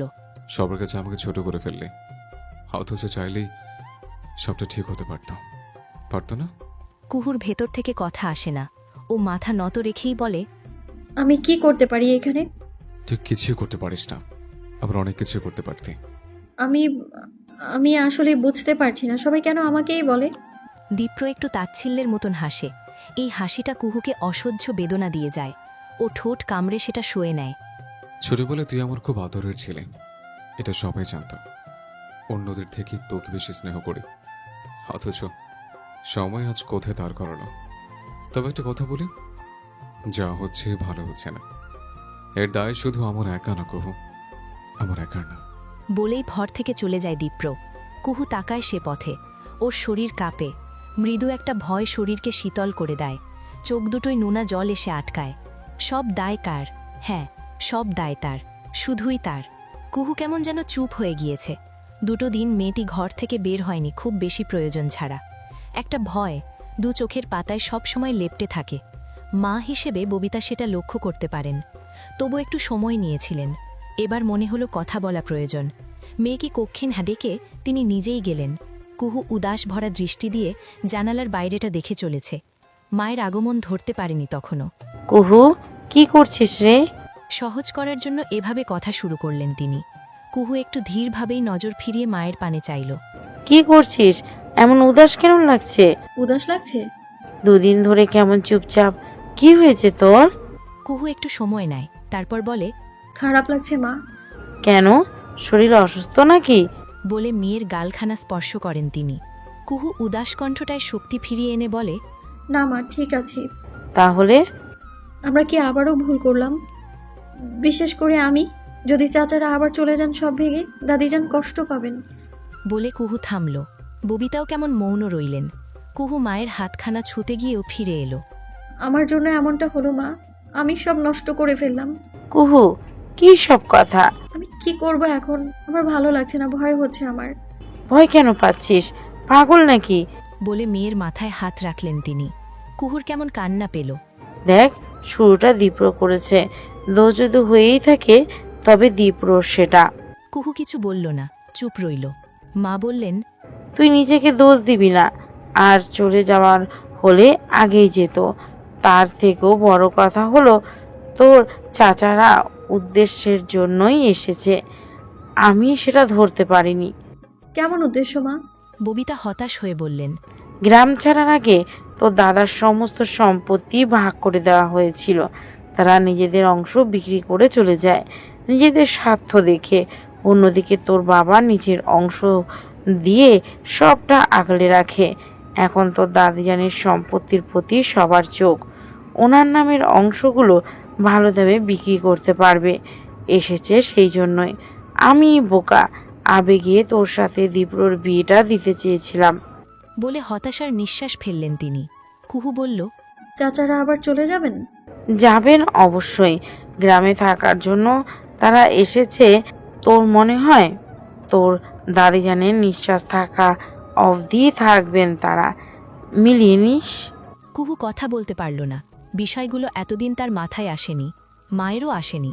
তারা ছিল শোকে কাতর, অথচ এখন মনে হচ্ছে সবাই নিজেদের স্বার্থই দেখেছে। মাঝে তাকে বলি করা হচ্ছিল, শুধুই এত সময় নিজেকে দোষ দিচ্ছিল। কুহুর রাগ হলো, সে নিজেকে আর দোষ দেবে না। কোনো দোষ করেনি সে, কোনোভাবেই করেনি, না আগে না এখন। পুরো ২৪ ঘন্টা পর দীপ্রর সাথে কুহুর দেখা হলো। একেবারেই অনাকাঙ্ক্ষিতভাবে একে অপরের চোখে চোখ পড়ে গিয়েছে।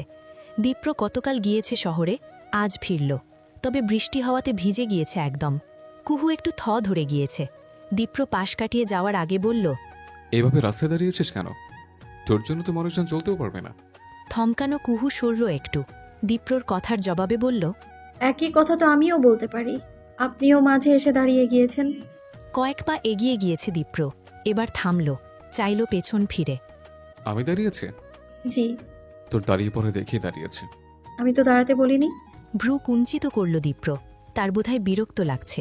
কুহু ছোট করে বলল, সেদিন আমাকে দোষ দিয়েছিলেন, আমি ভেবে দেখেছি কে? আমার কোনো দোষ নেই।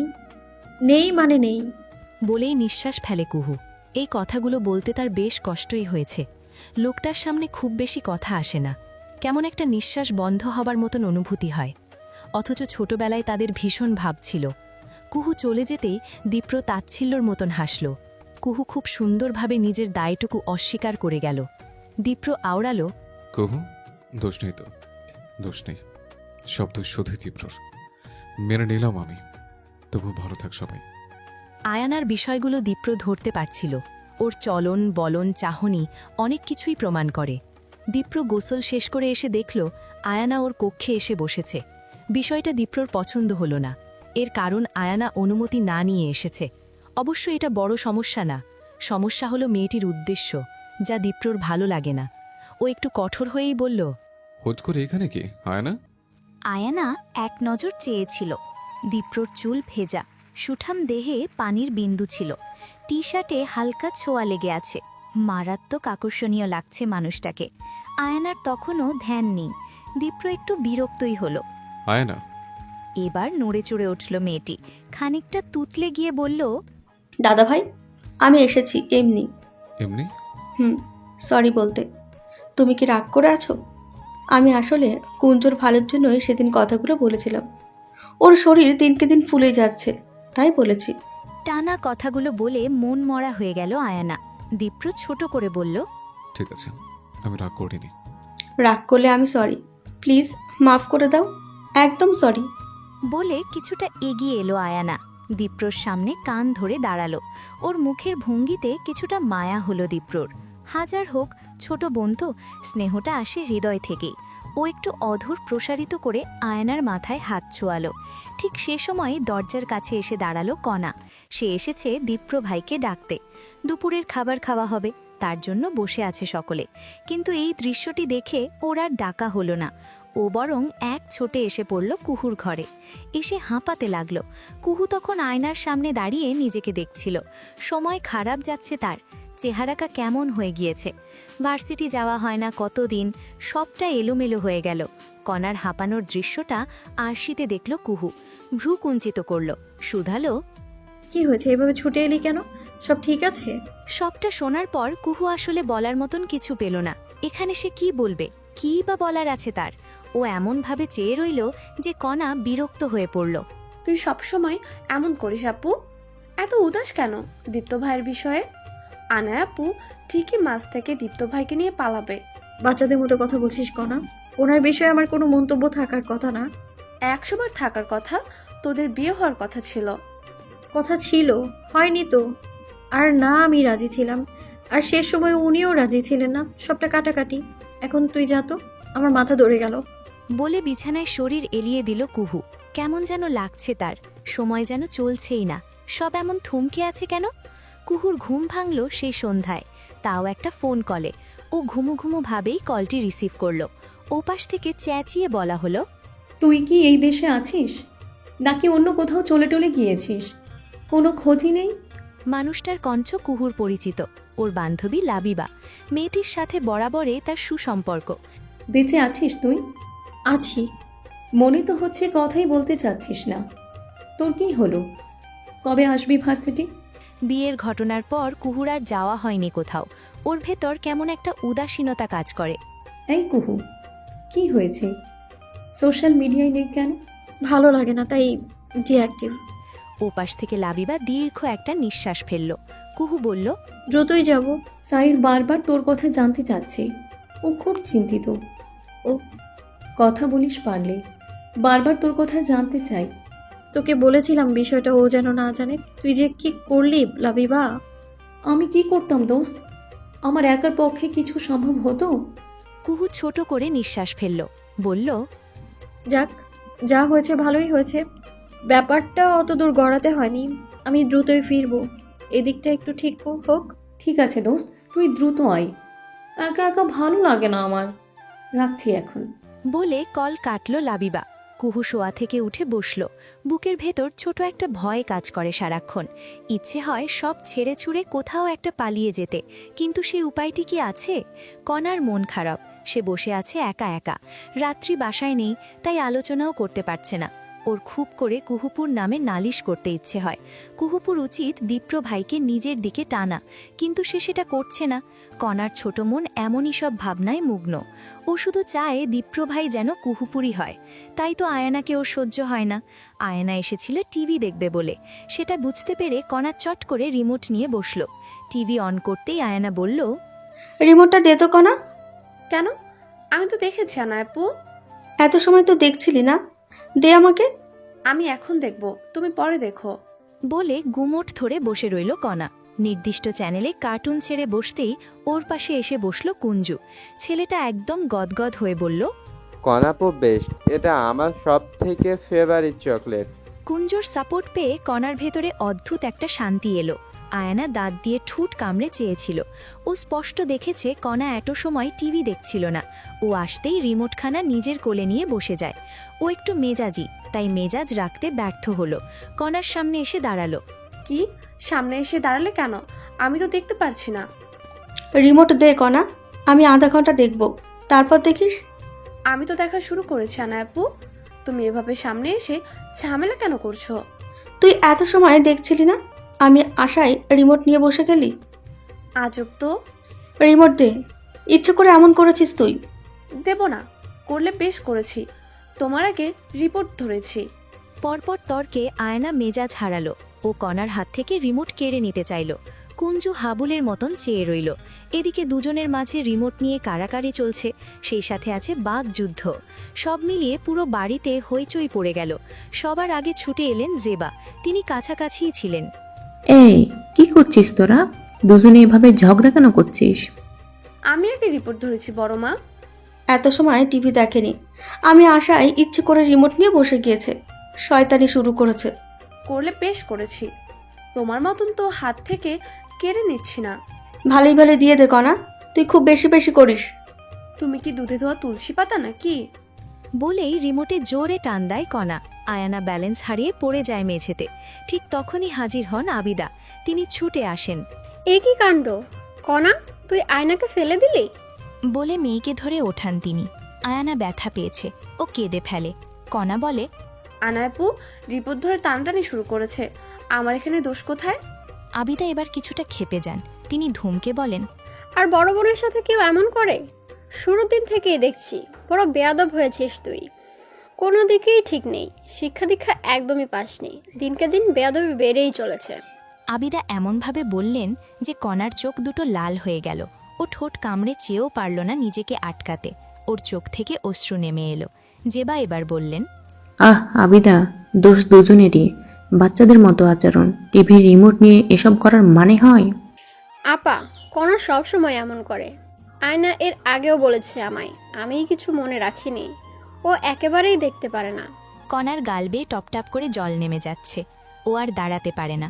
রিমোটখানা সোফায় ফেলে ছুটে চলে যায় অন্য পথে। আবিদা বিড়বিড় করে বলেন, বেয়াদব মেয়ে, খুব ব্যথা পেয়েছিস?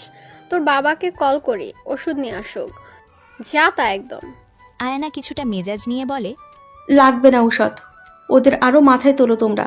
তোমাদের আদরের তারা, আমার বিষয়ে ভাবতে হবে না। বলেই পা বাড়ায়ও। আবিদা বুঝতে পারেন কণার ওপর রাগের কারণ থাকলেও মেয়ে তেজটা কুহুর উপরও দেখাচ্ছে।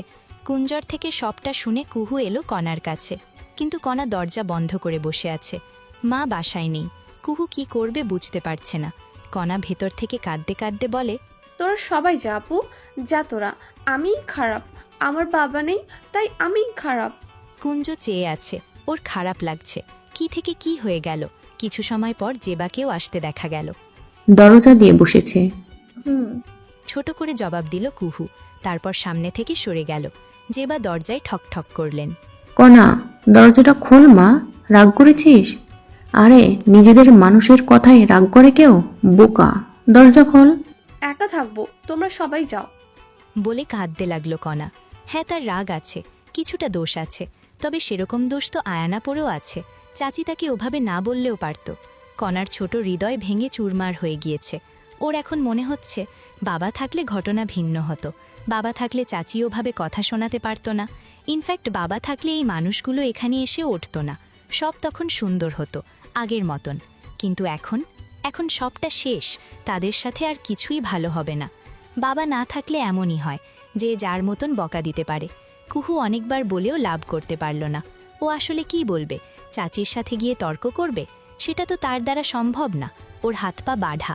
মা থাকলে ভালো হতো, সেও এখন নেই। ও একটু পরপর এসে নক করে যাচ্ছিল, কিন্তু কণার কোনো খবর নেই।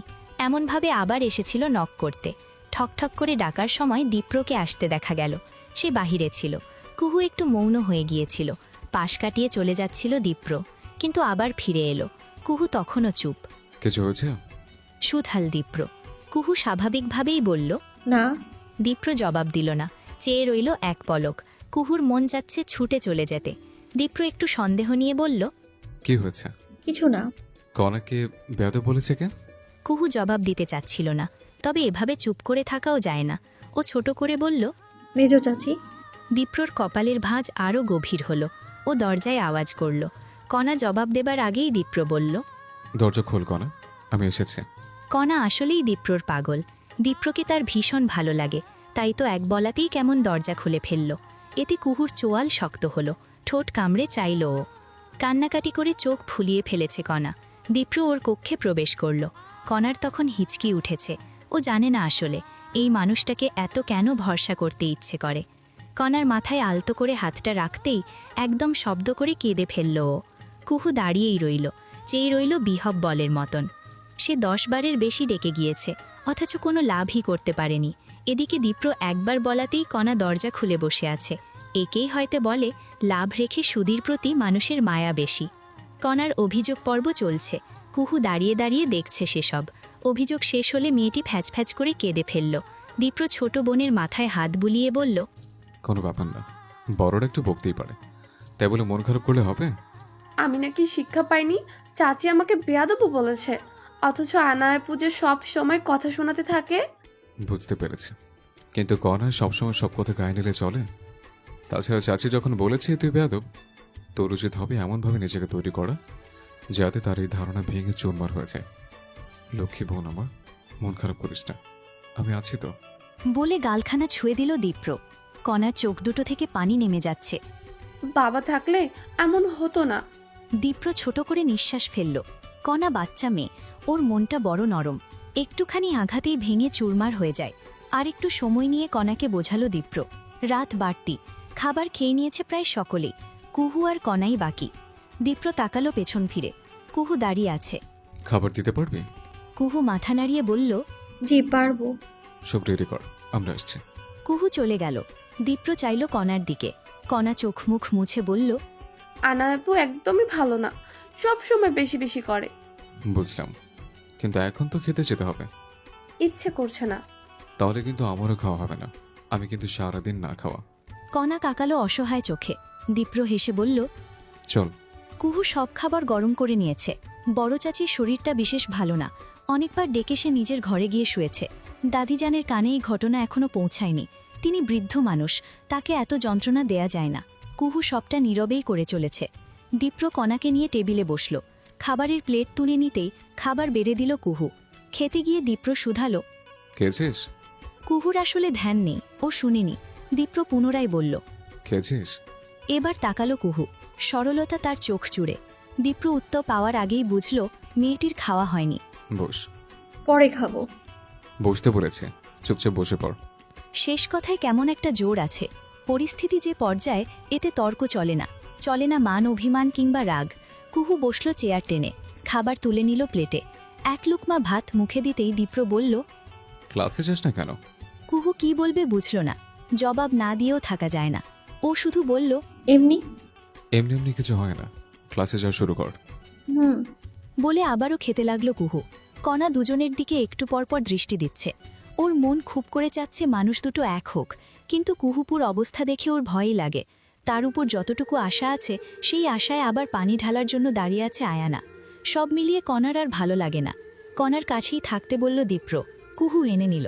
অবশ্য না মানার কিছু ছিল না, আর ও নিজেও চাচ্ছে না পরিস্থিতি জটিল হোক, সব স্বাভাবিক হলেই বরং ভালো।